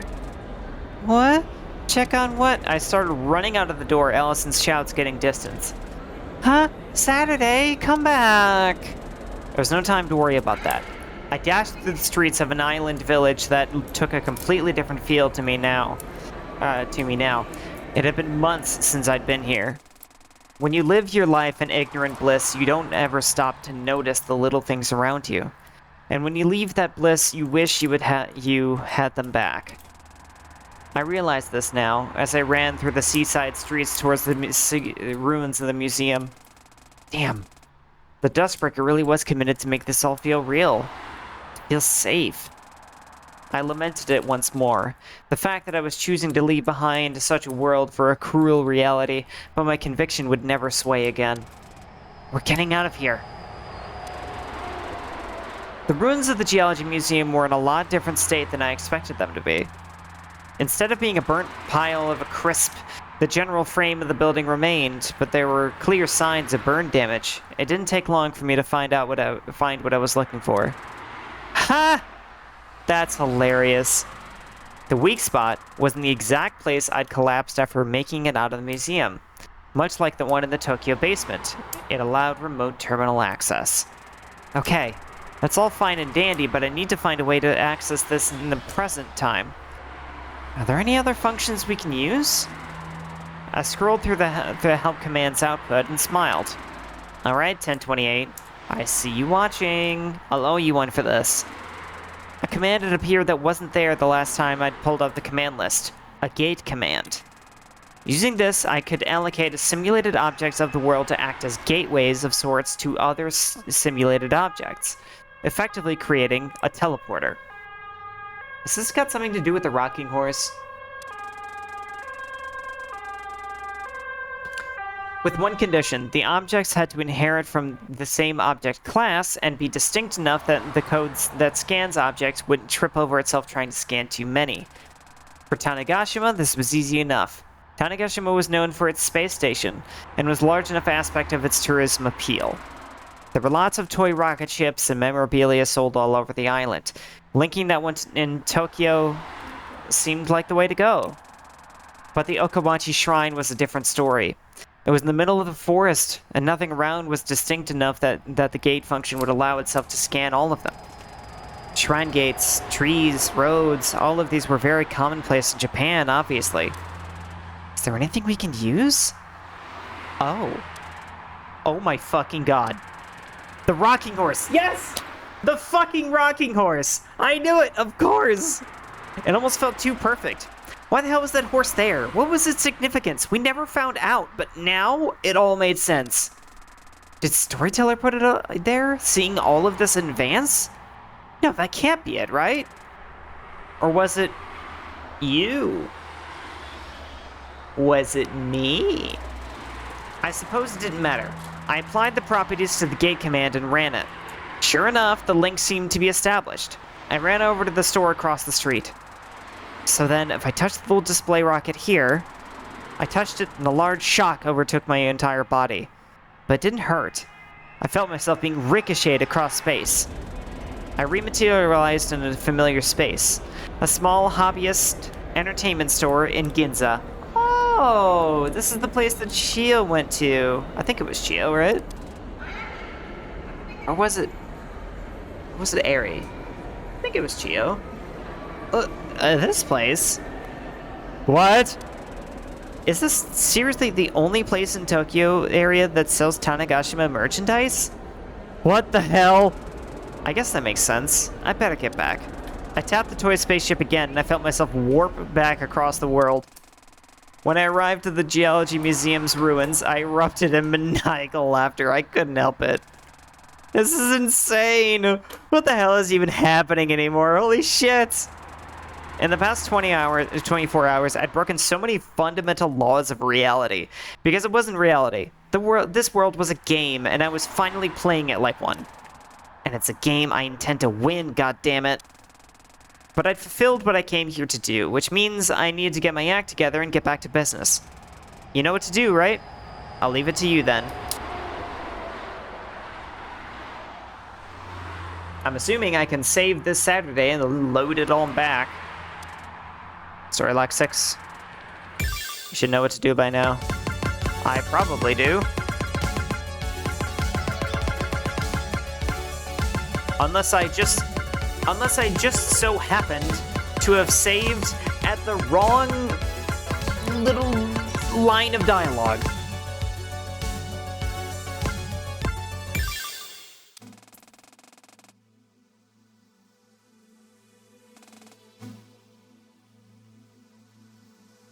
9.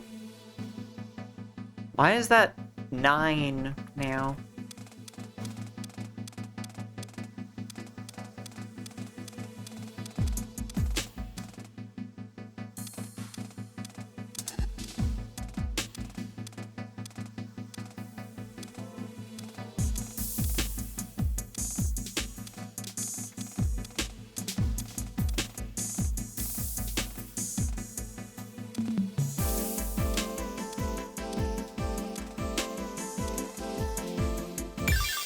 Yes! Oh my god, it worked. Oh, thank fuck it worked. I was gonna be so salty if it didn't work. After I arrived, I relayed everything that had happened. I see. If that's the case, then we should make haste for the linked items. Wait, hold on. I have a question. What's up, Allie? Allison looked confused. There's something I don't get. You say you went back to where we went boarding the ferry and ran to the museum, but I don't remember this. That didn't happen in my memories. Shouldn't that have altered the course of things? It's basically time travel. Huh. I don't know. Actually, I think I know what's going on here. The state of what's being simulated by the world hasn't been affected, but our memories haven't. What do you mean? Think about it this way.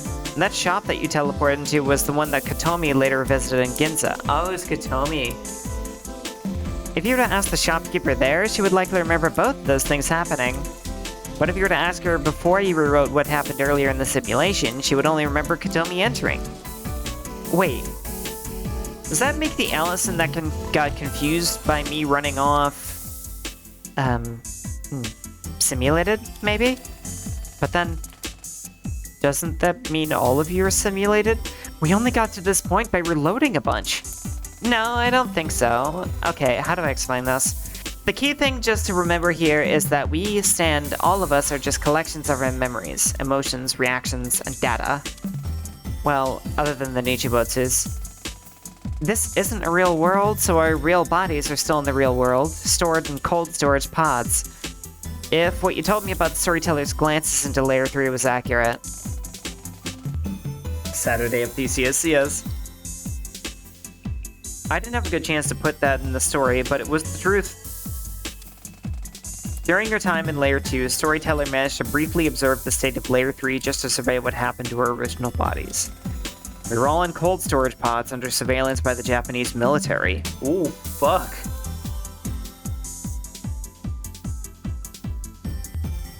I guess Setsuki really is in turbo jail. At the end of all of this, each of us have to make it into the shutdown procedure for our data to be transmitted back. Until all then, we're all just minds, no body. And whatever makes it to the finish line is what gets sent back.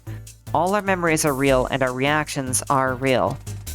If you'd stay behind when you went back in time, and somehow made it to the shutdown procedure from there, the Allison that returned to the real world would remember you running out of the ferry terminal, but the Allison in front of us doesn't.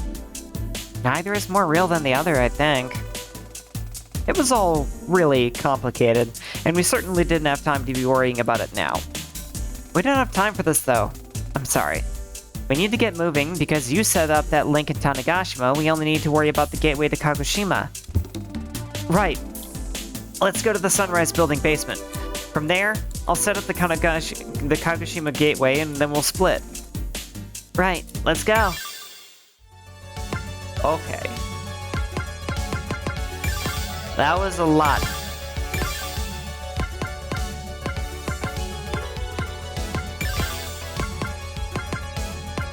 That was a lot, and we need 120 batteries to unlock the next bit of story. So I'm gonna play a couple songs. Get some batteries. And then call it a night.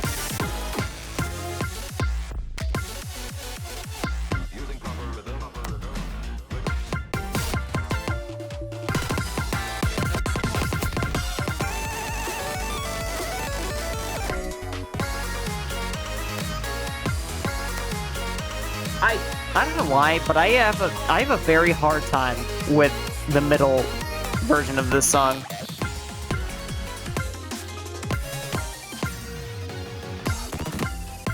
You know what? You know what? Fuck it. I can grind off stream. there's... Okay. I had a lovely time, everybody. Thank you for sticking around and for visiting with me. I appreciate all of you guys. I'm so glad you came back round. You know, even after all this time away. I hope everybody has a fantastic evening for the rest of your night.